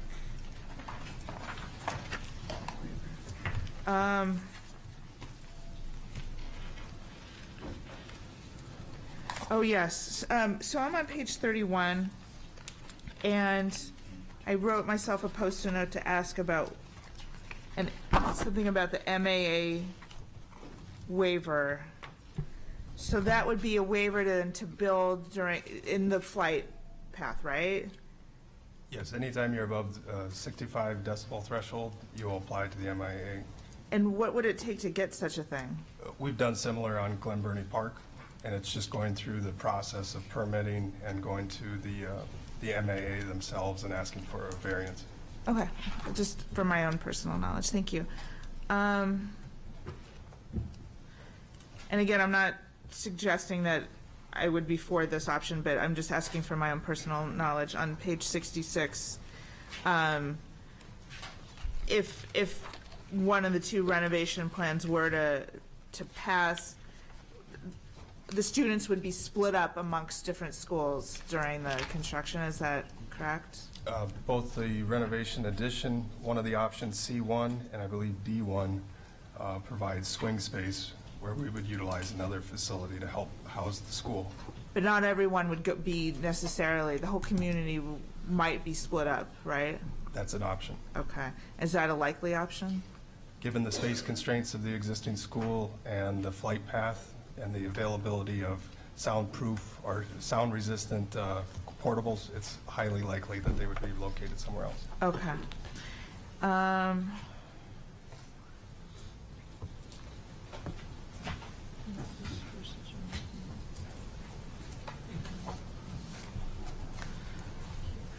Let's see here.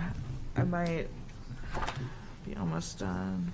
Oh yeah, I had the same questions about weather conditions that you answered that in my first set. And then again, just, so it's purely style again, that geothermal wasn't called out specifically. Because when I saw that in here, I was like jumping up and down. I didn't see that in here, but that doesn't mean you're not going to put as much weight as the third plan at least outlined for us when you're doing the design, right? And solar? Yep. Okay. All right.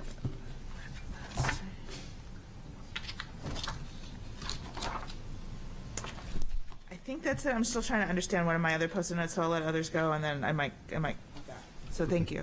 That sounds like a plan. Mrs. Hummer and then Ms. Anschwein. It's the similar question as before. I see that the new plan has an ECI, but the old plan does not. So that's an expansion of service that we'd be, expansion of programs that we'd be offering with the renovated space. Do you think this is going to go We believe so. Yes. I think.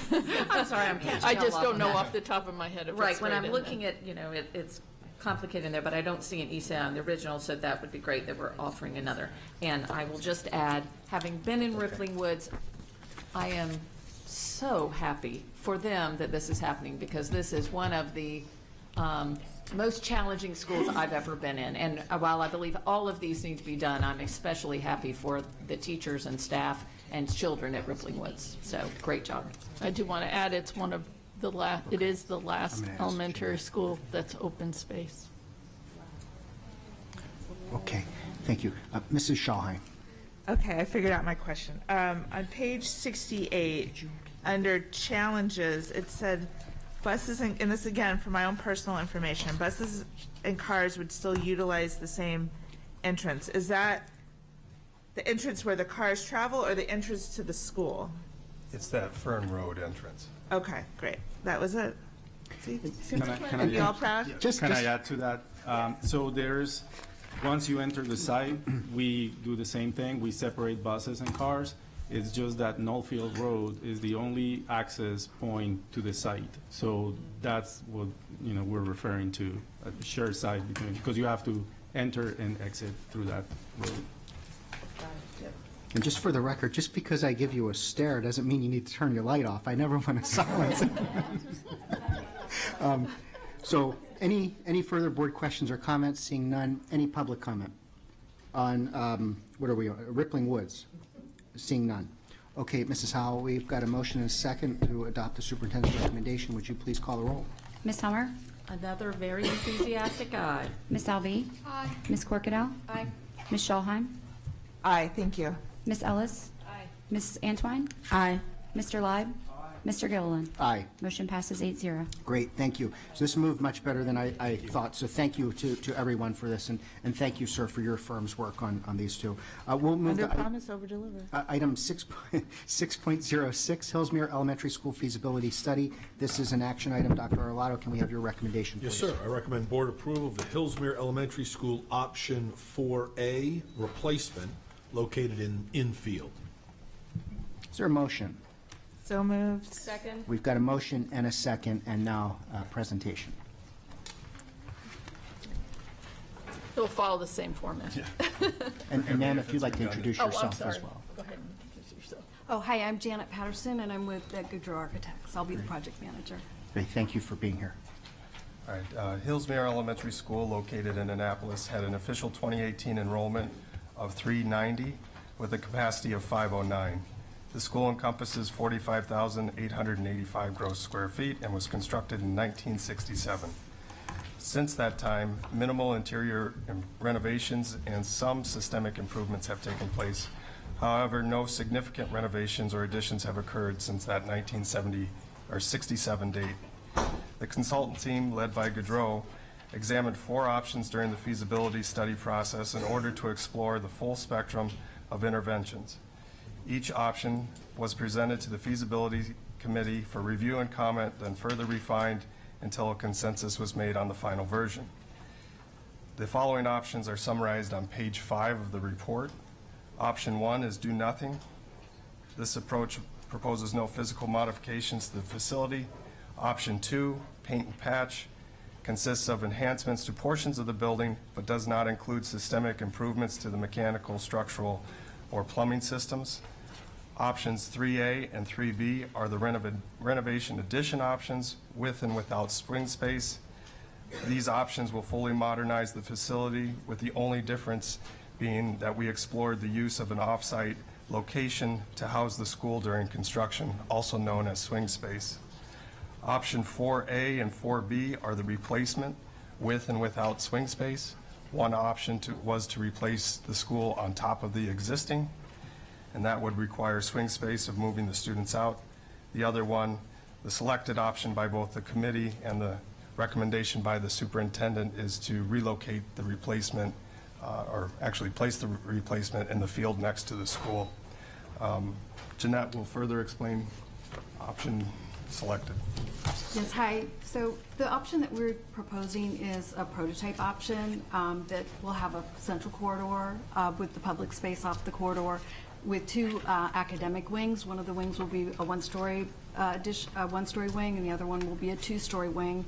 We did meet all the ed spec requirements with this proposal. We also will meet all ADA accessibility, building code. We will also be going for a LEED Silver certification on this school. We located the school in the southeast quadrant of the property, which would be located over the existing field right now. We did that because we were trying to be cognizant of the fact that the Chesapeake Bay critical area is located in the the southwest corner of the property. You guys can turn to page 107 and 108. That shows everything. So we were trying to minimize the impact on the critical Bay area, which we feel like we accomplished with this scheme. So also notice that we have separated the bus lane with the parking and the parent drop-off. So that's going to be 3 curb cuts. This is going to be an advantage during construction because we will be able to have a separate construction entrance and a separate, that will be separated from the school, the existing school. So minimal, if we do this option, it would minimally impact the school and they'd be able to stay, which is a big deal. What else do I want to tell you? So once again, they would be able to stay, the students would be able to stay with the staff. the car queuing, another item that we really worked on was the fact that they had an issue with cars queuing up in Arundel on the Bay. We've actually created a queuing lane for cars that would accommodate about 35 cars. So that's about it. Any questions? Great, thank you so much for that presentation. We'll start with board questions and comments, and we'll start with Mrs. Schallheim.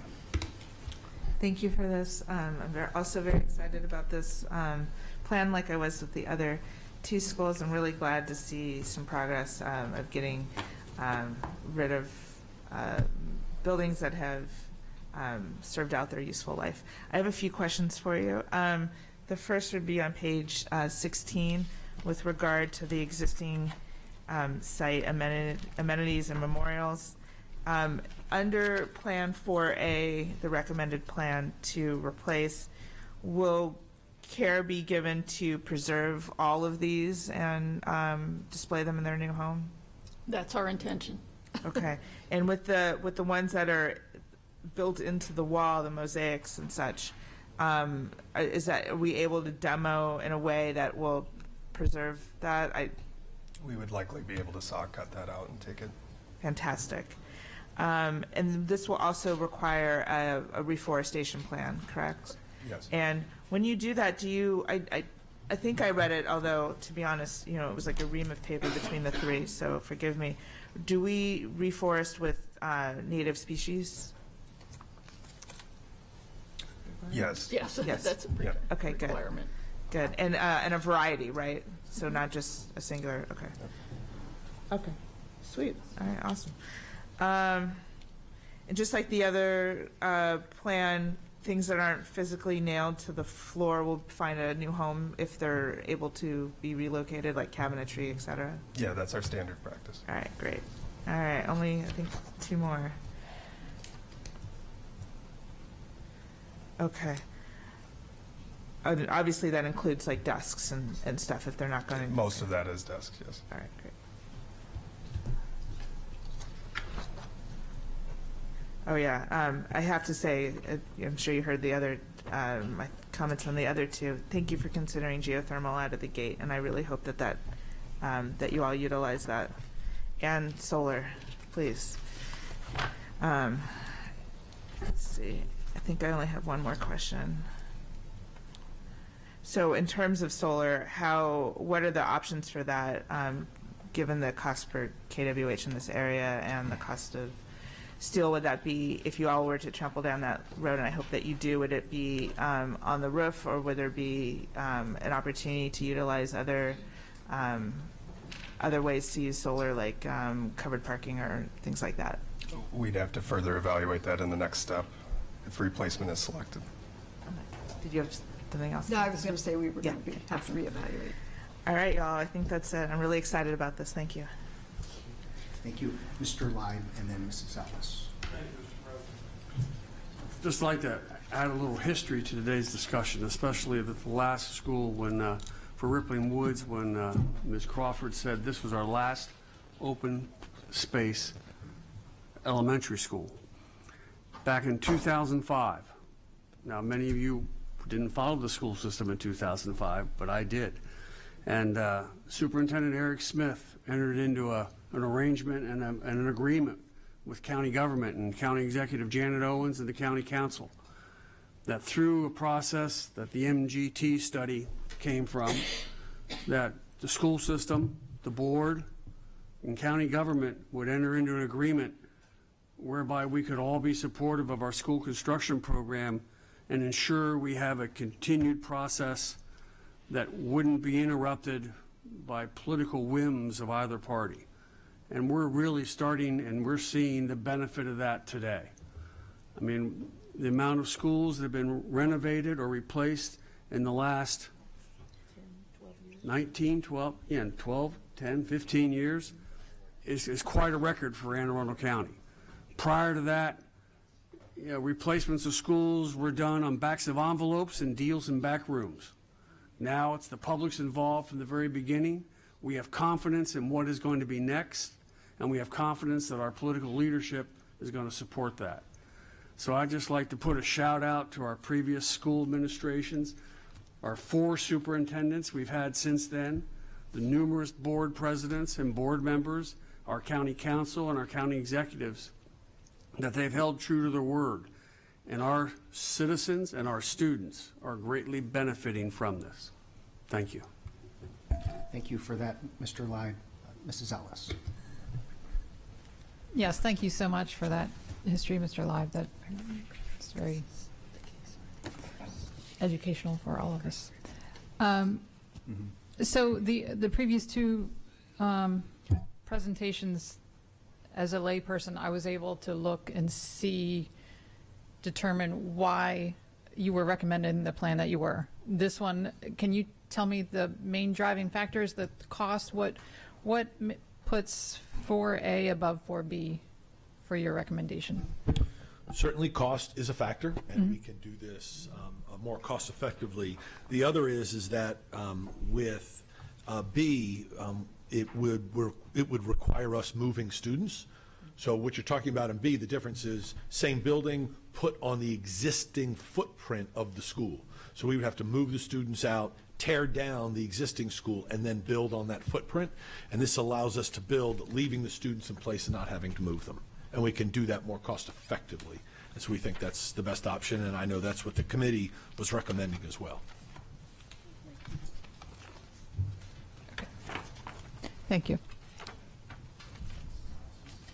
Mrs. Hummer. Yes, I want to add on to what Mr. Live said, that this plan that was created in the amazing partnership between the county and the school system to continue doing these. The original plan was for 10 years, that all these schools would be done in 10 years, and then the recession hit, and we didn't get there. But I'm correct in saying these are the last 3 from the original top priority list. Is that correct? I don't have it in front of me. Well, it's but Old pretty Mill we close. have approved. We have Right. approved moving forward. Right. So Right. The Old Mill is.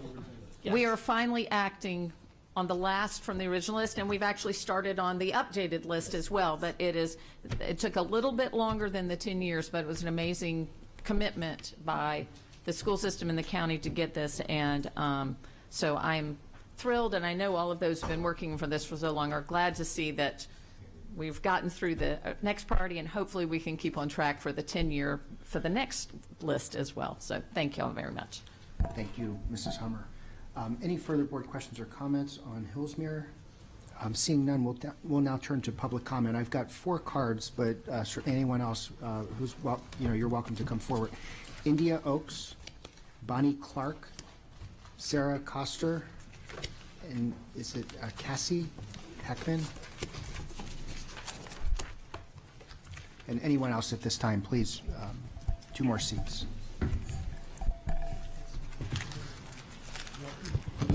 Sit down. Oh, yeah, sit down. Don't stand. Come stand.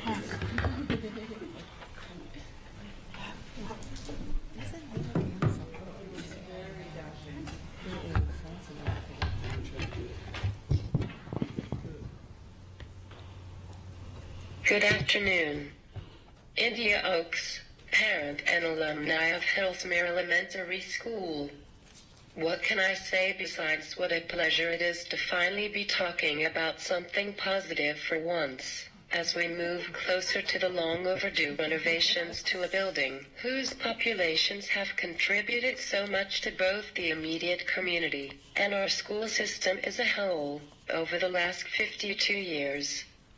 Hillsmere was such a special school when I attended in the early 80s, and it remains just as special now.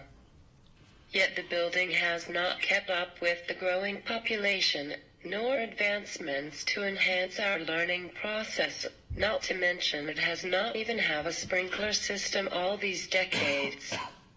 And while it has been nice to compare stories with my son about the exact same classrooms or the stage we both have used, the bottom line is change is needed. It's needed now, and it has to be the right change. And so, I am adding my support to the Feasibility Study Committee's recommendation to pursue option 4A, which is building a new school on the field. As has been stated in the report, and by others, this option minimizes any disruption to students and staff during the construction, by allowing them to remain in the current building with no interruption.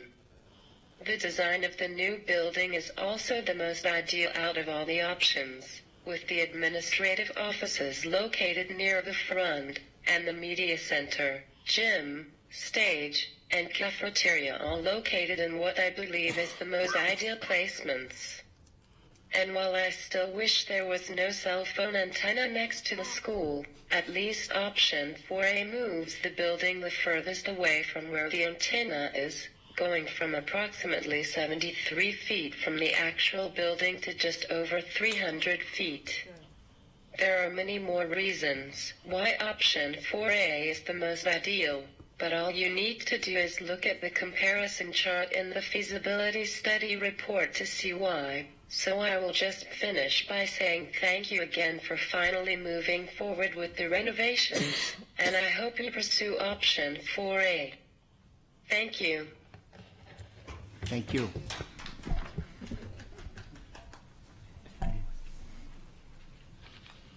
Hi, my name is Cassie Heckman. I'm currently serving as PTA president for Hillsmere Elementary. Much like India Oaks, I also attended Hillsmere Elementary in the mid-'80s and early '90s. Much like her, I have conversations with both of my children who are in attendance about the nostalgia of the building. I mean, it even smells the same. It's literally the same place. However, as we know, times have changed a lot since the 1980s, and I was very, very privileged to serve on the feasibility committee this summer, and we looked at every option imaginable, and 4A was the resounding choice of the committee. I think at one point had almost 20 different floor plans and options, and this was a unanimous selection for our committee. I think one of the things that it really addresses well that our current building does not address is security needs, which I know our school community is really excited about because that is lacking in our current building, as well as we always talk about the lack of air conditioning in our current building. So I think we're really excited for our students to have the opportunity to eat lunch and have gym, and even we have a huge Hillsmere Theater Company that is new to our school, and unfortunately at our performance this year, it happened to be one of those 90-degree days, and we had literally at capacity in our gym, and it was miserable. So we are very much looking forward to having air conditioning in our facility on a regular basis. So I thank all of you so much for funding the feasibility study and the willingness to move forward, and we very strongly support option 4A in our community. So thank you. Thank you. Was that for Lion King? It was for Lion King. Lion King's supposed to be hot, isn't it? Yes, it was very jungle-like and humid at the performance. Hi, thank you for hearing us today. My name is Sarah Koster, and I'm the mother of 2 current students and 1 future student at Hillsmere Elementary School. And I'm also a neighbor in the neighborhood directly across the street from the school, Black Walnut Cove.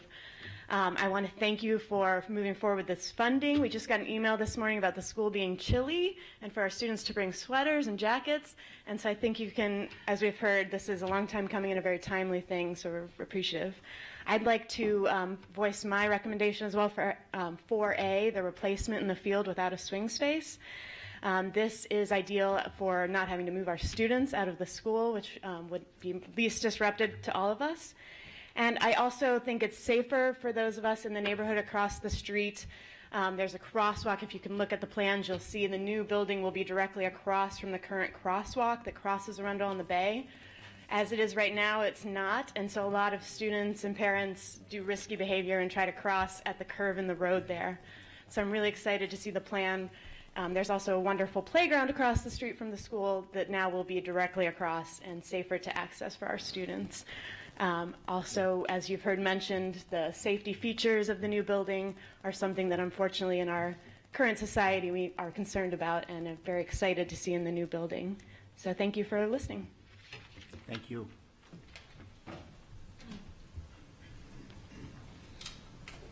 Hi everyone, my name is Bonnie Clark and I am a parent of a near future student as well as a future student at Hillsmere Elementary. I'm also a board member of the Black Walnut Cove community, as well as a liaison for the Hillsmere HOA and Arundel on the Bay HOA board members. I'm speaking as a parent of the student as well as representing Black Walnut Cove and these other neighboring communities. Our neighborhood is located directly across the street from Hillsmere Elementary, and we comprise 117 houses. Many are made up of young families that attend or are planning to attend Hillsmere Elementary. The physical condition of the school has come up many times over the years at our community board meetings. While we know Hillsmere Elementary School is a wonderful community and school, we have found that we have a high turnover of younger families in our neighborhood and on the Annapolis Neck Peninsula. We've been informed that the decision to leave this area many times has to do with parents' concern over the condition of the school, the health and safety and security of the school, as well as the future state of the school. As I mentioned, while there's great hope for Hillsmere to be rebuilt, the future state of the school is of concern as well. We would highly like to encourage option 4A in today's vote to begin new construction next to the existing school. We believe this option will most benefit the current students and greatly limit disruption to these students' elementary educational experience, as well as ease parents' concern. I also just wanted to thank you for sharing the history and the work that's been done since 2005 and adding in the recession. It's easy to get frustrated and ask why, but knowing that history is extremely helpful. Thank you for your time and consideration today, and I look forward to sharing the results of today's vote with our board and community. Thank you so much.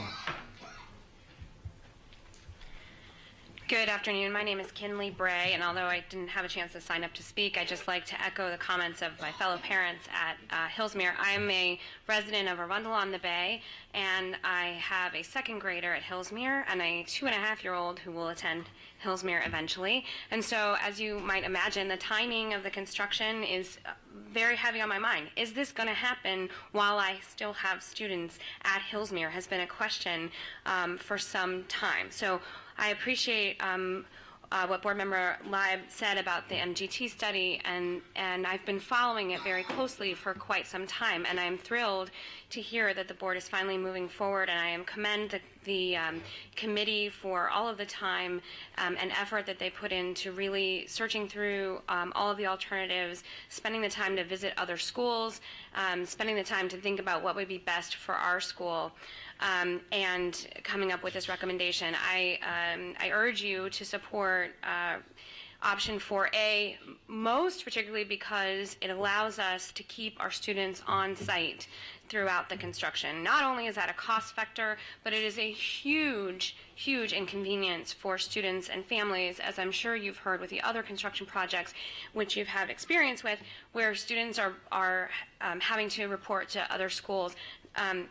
While that's an inconvenience on our community as a school, it's also burdens the surrounding community because you're putting so many more cars on the road, buses are traveling longer. There are impacts that ripple out with having students in swing spaces during construction projects. And finally, I'd just like to add that and echo the concerns or the comments from the folks in Black Walnut Cove. In Arundel on the Bay, I moved there in 2013, and many of our students are not, or many of our families do not have students that are attending Anne Arundel County Public Schools. I'm a product of public education. I'm a proud product of public education, and I moved to the Annapolis Neck and specifically to the Hillsmere district because I had heard such wonderful things about Hillsmere. And not every family has had the benefit of the word of mouth that we had about what a robust community Hillsmere has created, and with the teachers who have been there for quite some time, with families like Cassie's, like India's, who have alumni. But this is a situation where the book does not match its cover, and having the cover match the book, I think will have huge impacts on the pride of Hillsmere and getting other people to be involved and support our public schools. So thank you.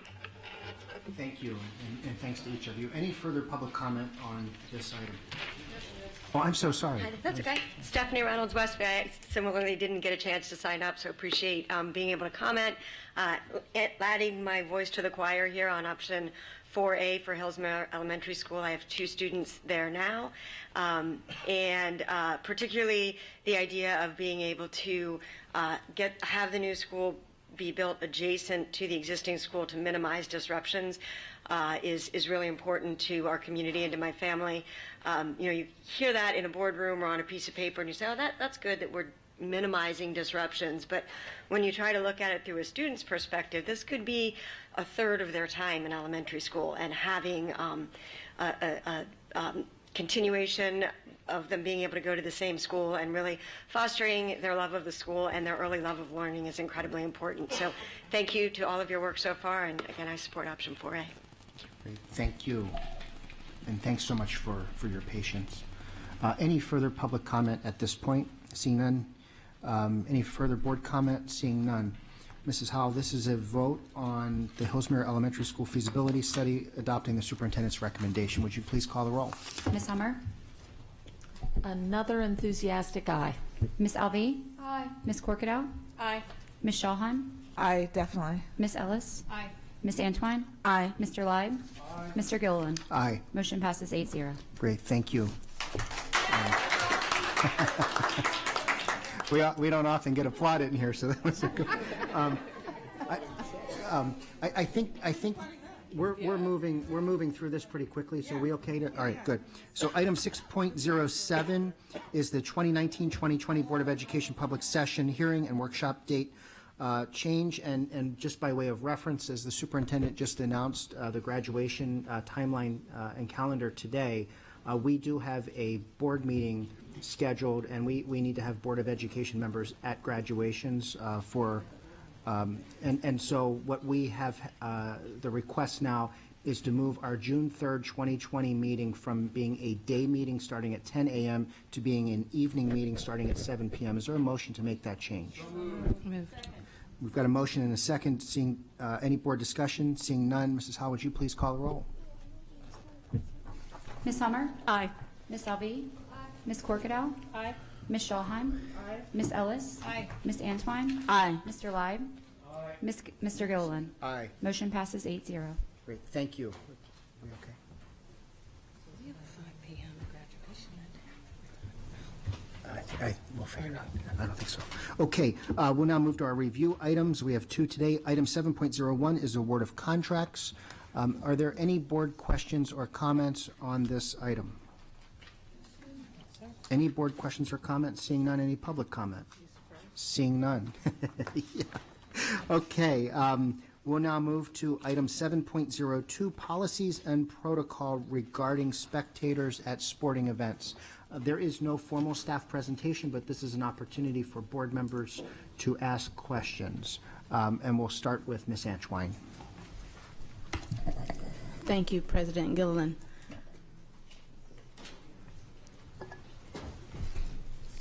Sitting in this position, I came on board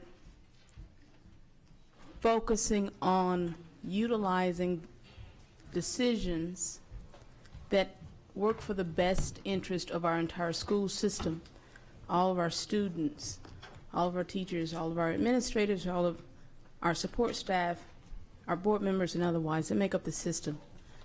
I also was very focused, and still am, on our community relationships.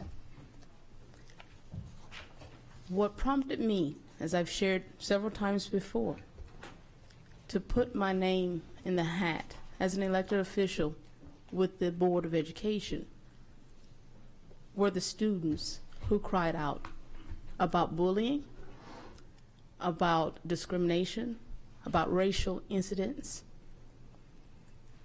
And I was thinking, well, you know what, if Antwine gets on there, that will not happen on my watch, right?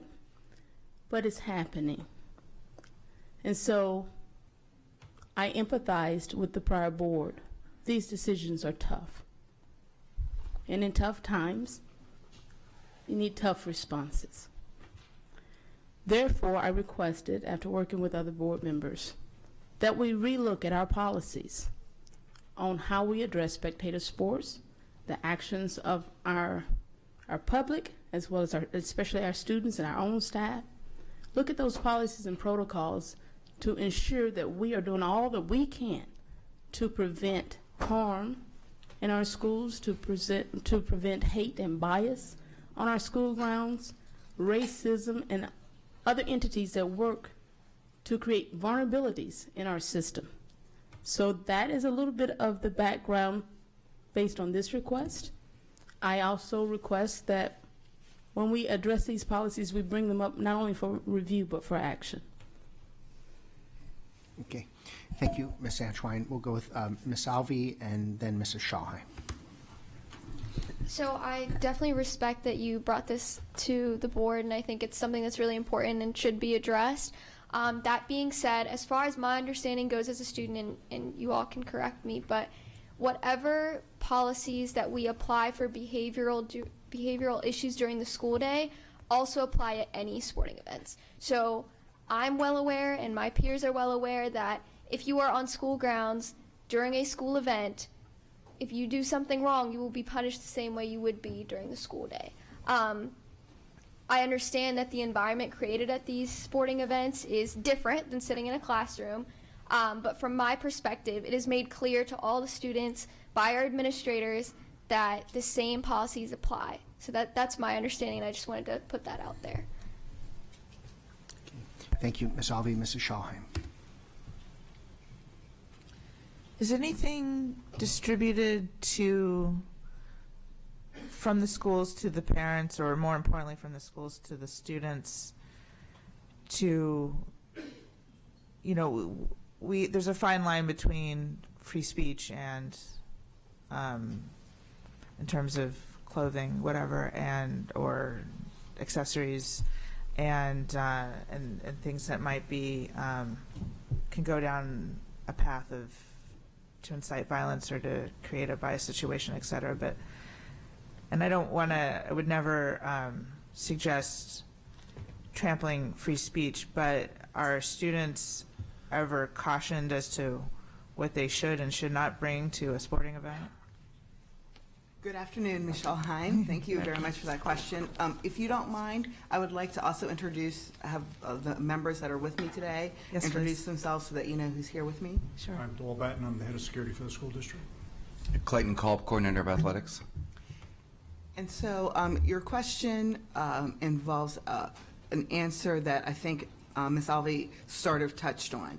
If sporting events or anything of this nature is an extension of the school day, then the rules that apply during the school day are enacted.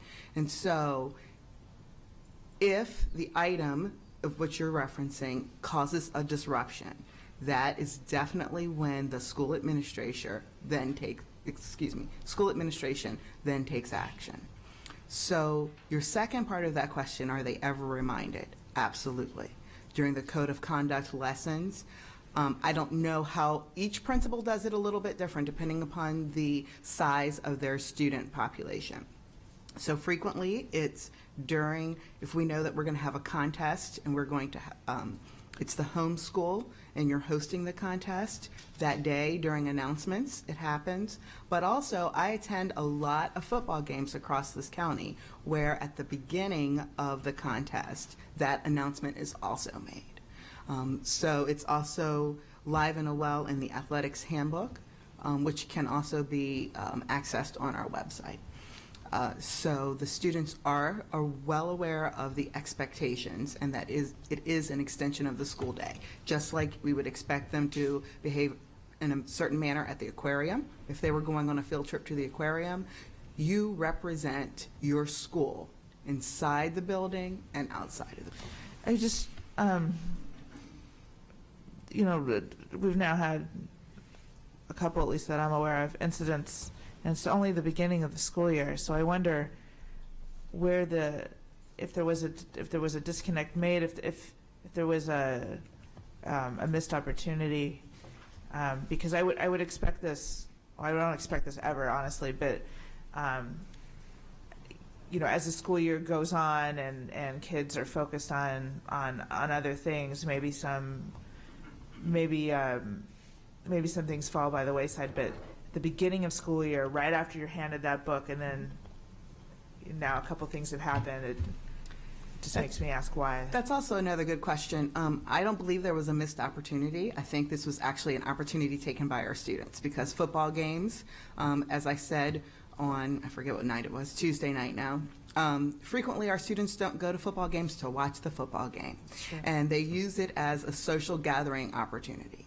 And the board frequently asks, what can we do better as a community? And this is not a popular answer, but I would caution parents against dropping their children off at any of these events without supervision. It doesn't have to be their supervision. It could be, you know, you're going with a neighbor, and I know. But the stop, drop, and roll is not. Unless there's a fire. Right, unless there's a fire, is not, something that is, you know, Friday nights under the lights has really changed over the years. And that meshed with the atmosphere that we are in socially, that poses an issue, not just for our school system, but our team has been reading across the country. And so we will continue to put things in place to help mitigate those. But again, just like when we are within the school day and the walls of the school, to say that we have the power to stop a student from saying or behaving inappropriately, I think is not reasonable. Oh no, I know, and please don't misunderstand me. I'm not suggesting in any way that that you all aren't doing a fabulous job every day, and I know you are. And again, I know this has been a rough week, so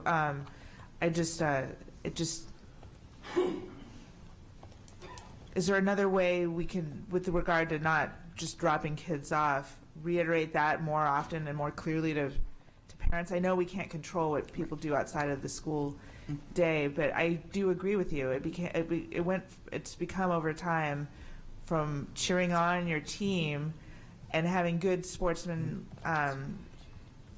like behavior towards the opposing team to what we have at the present moment, which doesn't, I don't think, I'm not sure that football is even in that anymore. So, you know, so I just hope that we continue to reiterate that to parents and remind students. And then I hope that the whole circling up occurred after both. Absolutely. Yeah. Thank you so much. Okay, thank you, Mrs. Schallheim. Mrs. Hummer, and then Ms. Alvey.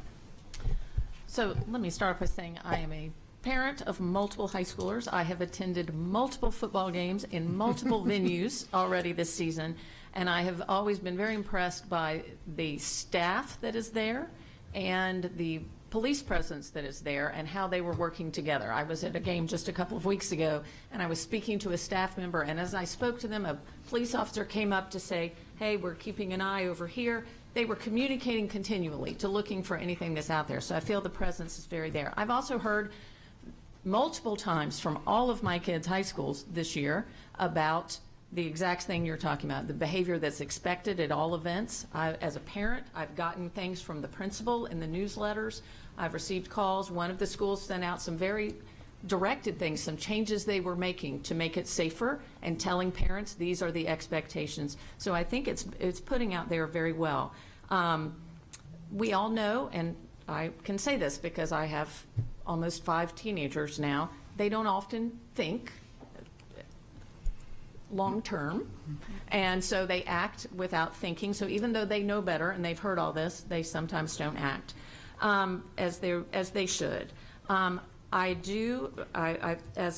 Antwine brought up about making sure that our policies are covering these issues, that's something we always need to keep in a focus. But I do believe just over the past couple of meetings, we have shown great evidence of that as we've passed our bullying policy and our bias policy, and it's very clearly stated in there that these expectations carry over to all school events.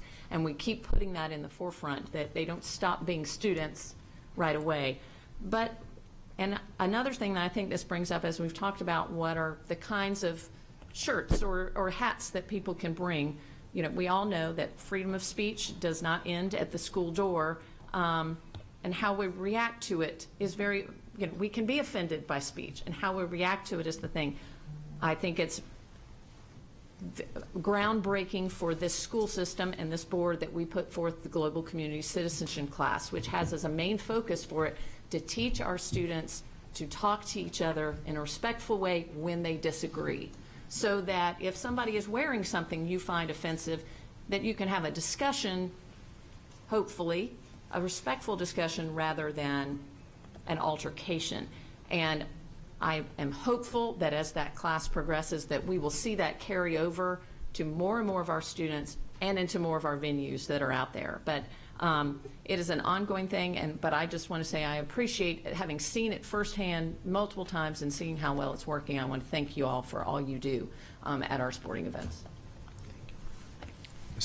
I just wanted to add that it's frustrating for me as a student to see that my peers across the county are using football games as an opportunity to be disruptive, but I do want to bring light to the fact that football games are such a crucial part of the American high school experience. So although we say that, yes, there are issues there and people are using it as a way to express their political affiliations or other beliefs that they have that may be disturbing to other students, that you keep in mind that adding more security isn't always the answer, in the sense that there will always be that one kid.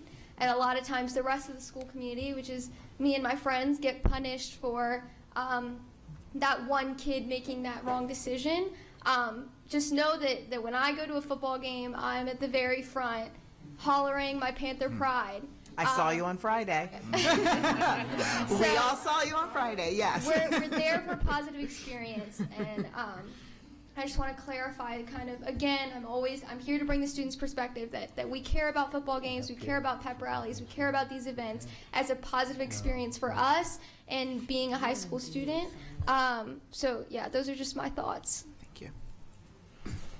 Thank you, Ms. Alvey. Ms. Antoine. Thank you all for a colorful and positive discussion that could easily go wayward if we don't focus as a board. So with that, I motion for next meeting that we, as an action item, review for first reading our policies J, C, D, and KG. That those policies concern school attire and appearance. It also concerns violence and vandalism on any of our grounds at our schools. I introduced those as our first policies that we take time to review, and that's only because I just got this information. Otherwise, I would introduce more policies. But I think we need to take action beyond what we are taking, because the deterrence is obviously not in place. And this can become extremely volatile. People were hurt and are being hurt physically, mentally, and otherwise. We have an obligation to rectify this within the parameters of student rights, as well as the parameters of our roles and responsibilities. So the motion is that we bring up for first reading policy JCD and policy KG for next meeting. Okay, there's a motion. Is there a second to Ms. Antoine's motion? Is there a second? Seeing no second, Mrs. Corkadell, would you? Even though we don't have a second, I would like to offer the board, we can, policies are as part of our policy and as part of state obligation of duties, does require that the policy committee review policies, and I am happy to expedite that and work with staff to see how we can make that happen for you. And we can work through I think if we work through a little bit of the quorum issues, we would be happy to have you there during its review and recommendations as appropriate, if it would please the board. Thank you for that, Ms. Corkdale. I want to make it clear that I didn't have to make the motion for these policies to come up. I'm doing this as a formality. I would then request that these policies come before publicly, that we review and put them out for first reading. This is important, and we need to be able to do that. If the policy committee would like to bring it up in the reviews on those committees, which are public reviews, I'm for that as well. But we need to take action on these policies and update them as a preventative measure for what's going on in our schools and obviously outside of it. A police officer is still down to this day because of violence that was incited on our grounds. We need to do something, and that is my position. Thank you, Ms. Antwine. Just as a point of clarification, to get to the first reader, the policy committee typically does that in advance of that so that we can have additional public optics and an opportunity for legal reviews before it's presented, so that we can be presenting all of those options that you may want to prior to coming to here. And that is part of what we have to do. I understand that. I understood that going into this motion, that is the protocol. Right. I understand that. What I also understand that is that when you bring them up, we will hash out other things that may need to be brought out. But it does not, we do not solely, as a member on this board, I do not have the dependency of the policy committee to change, to introduce policy to the board that should be changed. That is what I'm saying. I'm also saying that I did the motion so that we as a board could vote on it for next meeting, not necessarily for revising of our policies. These policies, as I'm reading them, have content that needs updating, and we need to be in compliance with that in the first place. Let me suggest this, because I think I hear what Ms. Antwine's saying, and I certainly hear what Mrs. Corkadell is saying, and appreciate both perspectives. You know, one of the things, you know, certainly, and you're absolutely right, Ms. Antwine, that, you know, any board member can put something on the agenda, but I think as it relates to specific policies, we're limited on agenda items versus policy items, what the state allows us to do. And if you don't mind, I'm going to ask our board counsel, Mr. Burns, to come forward to explain this better than I certainly can. It's above my pay grade, but I'd like him to at least offer.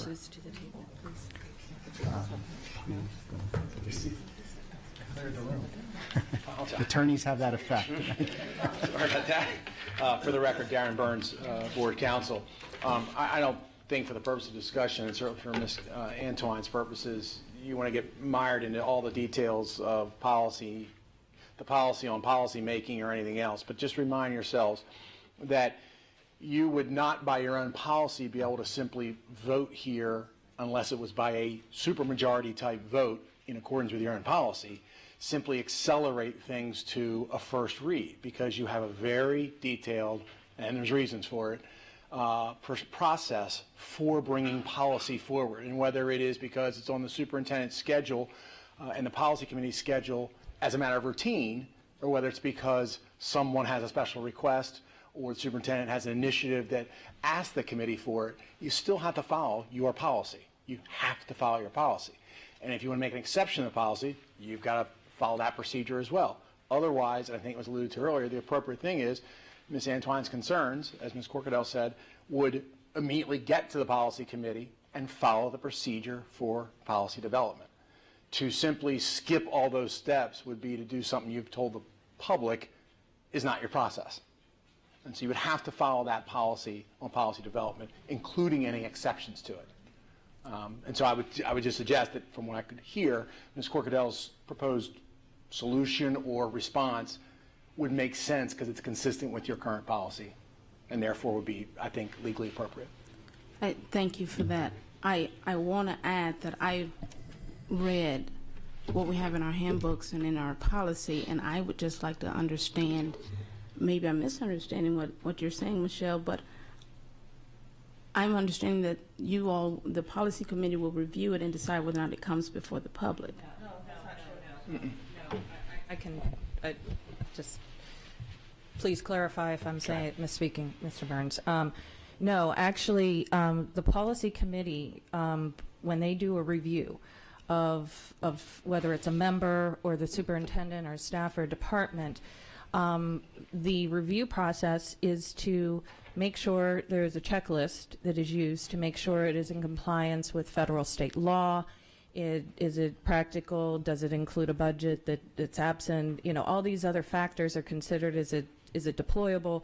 And then we get that feedback. And then we recommend whether or not, is it ready to meet that need? If it meets that need, the board, that is where the policy committee's authority ends. In other words, we don't dictate whether or not something gets filtered out or not.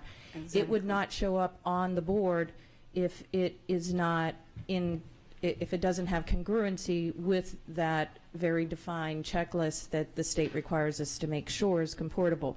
Once it does that, whether or not we recommend that the policy be adopted or not, that is never the vote.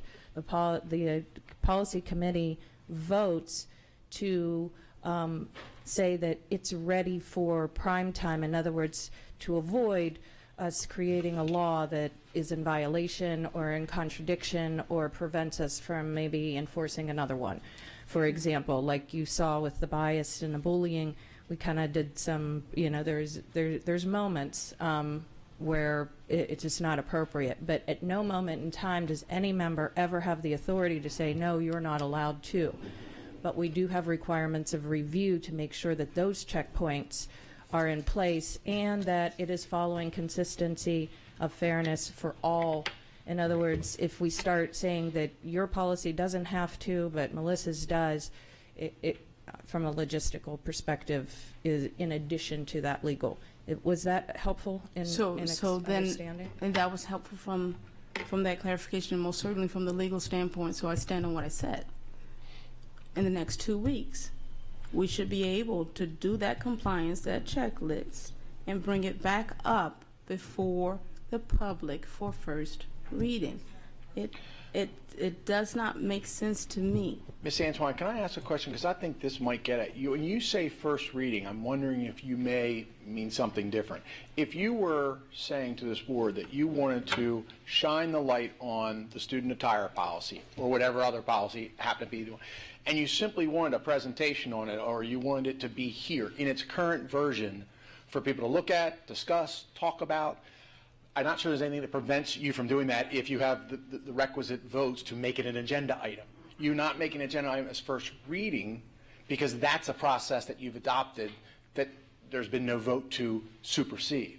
So if what you're saying is you simply want to bring the policy forward for people to be looked at, I don't know the last time there was a presentation on student attire. I can remember, a little sidelight, 20 years ago, the student government folks were so involved. I think I was telling Ms. Almy this. The student government leaders were involved in the student attire development policy, and it took a long time. It was a process, and it was very public, and it was a number of meetings, and the students were right here front and center. And they may be as part of what you're talking about here.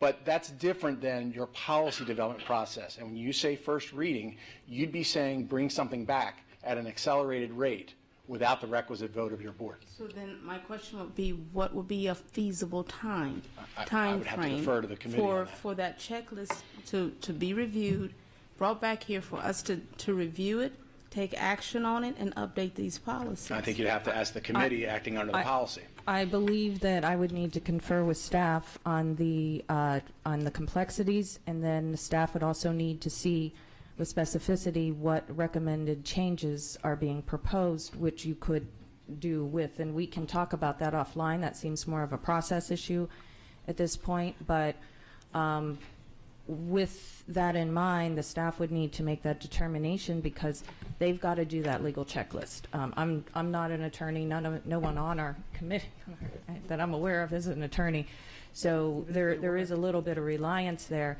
and it's to protect all of us, including the students involved, to make sure that we're getting it right. So I would have to work with, and I'm willing and happy to to figure that out on very short order. But I don't want to place anybody in a position where they have not had that opportunity to see what they're up against to make the determination. But I can assure you that it can happen as quickly as we can get it through. And I don't see any reason why we would not be committed to it. I'm seeing some nods there from the fellow staff that they're on board with this. But I would just caution that we make sure that we get it right, because this is very important. I want to make sure we get it absolutely right, and I know that they do too, because this is important. And I don't think there'd be any argument about adding it to the calendar on an expedited basis. I appreciate that. I appreciate you, Darren, as well. I do want to emphasize that time is of essence because of the violence that is occurring on our grounds, because of what could move from a football game and easily come into the schoolhouse, because of situations that we have control over if we take action in its due time. I do not believe we need to necessarily rush the process, but understand that these are situations that are volatile and they could get worse if we don't take action. Thank you. Thank you, Ms. Antoine. Mrs. Alice. Thank you. Just for purposes of adding to the discussion, I did not second the motion because I was concerned about the procedural aspects of it, but I concur with the urgency and the need to take a look at this. Madam Chair of the Policy Committee, is it reasonable that in your Policy Committee update at our next meeting, you can give us an expected date of first reader for that policy? I think that we can, I will do my best. I rely upon others. I do not want to speak on their behalf or put them in a position right this minute. But I know that in that update, we'll make sure that we're doing everything we can to get this to the point that we want to. And then I will work with Ms. Antoine and any other member who wants to navigate recommendations, because really that's where we're going to be at, is a need. And I apologize, I'd forgot my mic. Oh, darn it. Sorry, guys. Okay, thank you. Yeah, I get a blue light flashing when somebody's not using their mic, that's why I reached for you. I'm guilty. We've got Mrs. Schalheim and then Mrs. Hummer. So I want to echo what Ms. Ellis just said. That's why I didn't second it too, just because of my serving on the policy committee for quite a while. That I know that I was concerned about the process, not because of the content. So I definitely encourage you to look at those two policies and to, when you're discussing it with Ms. Corkadell or staff or others, know what you wanted to change. I'm known to take a policy and line item edit it at home, and so you have your suggestions ready to go. And then I also wanted to say, with regard to the previous conversation, I'm a parent of an elementary school kid, so I don't necessarily know all the ins and outs of the communication that go to parents in for middle and high school kids and for their functions. And so I'm coming from a place of ignorance and wanting to learn. So thank you for all that you all do to keep our kids safe and to keep parents informed. Thank you. Mrs. Hummer. Yes, I'm just going to echo again that any board member or anyone from the public can submit comments about changes or additions or amendments they would like to make to a policy and to the staff beforehand, so that can be researched and see if it would be out there. And I also want to stress to people that we have to remember too that our policies can be the strongest in the world, and they are the expectations that we have for our students and our school system. But like any law, we can set the expectations, but that doesn't necessarily mean that they're going to obey, which is why we have the student conduct. That's why we have the expectations laid out, and then we have the code of conduct to say what the consequences will be if they do not enforce it, if they do not follow the expectations. So we need our policies to be as strong as possible, but I don't want anyone to have the mistaken belief that our policies are going to stop misbehavior, because as we said, they're teenagers. Their brains aren't developed yet, and they're going to make mistakes. And so we must continuously be educating them about what the expectations are and giving them appropriate consequences when they don't meet them. Thank you. Ms. Antwine. I thought I said this, but I guess I'll say it again. This is not about Candace giving you amendments to the policy. This is about the board taking action on violence on our grounds. I will give you all the amendments in the world, but we need to work together as a board to update these policies. This is not a Candace show. This is a school system that depends on us to make appropriate decisions for it. And there is of course, understanding that students will disobey, teachers will disobey, people in our system will disobey those policies, but it does not keep us from doing what we need to do to keep them updated and in line with the vulnerabilities, in line and mitigating the vulnerabilities to our system. And that is the reason for this. I'll gladly give you a laundry list of amendments that I have on just these two that I found, but I do request that this be brought up and that we move as quickly as possible to get this changed in our policies. Okay, thank you. Any further board questions or comments? Seeing none, any public comment on this? Seeing none. The next general board meeting will be on Wednesday, October 23rd, 2019 at 7 p.m. The next policy committee meeting will be Wednesday, October 23rd, 2019 at 4 p.m. in the boardroom here. Budget committee will be same day at 5 p.m. And then just for public transparency, the Board of Education Fall Retreat will be October 29th at 5 p.m. at the Odenton Regional Library. That meeting is open to the public, but no public testimony will be taken that night. We do have one appeal that we need to consider, and with that, we'll turn to Mrs. Corkadell. Mr. President, I move that the board go into closed session to consult with counsel to obtain legal advice on a legal matter. Motion, second. All in favor say aye. Opposed, no. We stand adjourned. Thank you.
pagan o los tratan mal,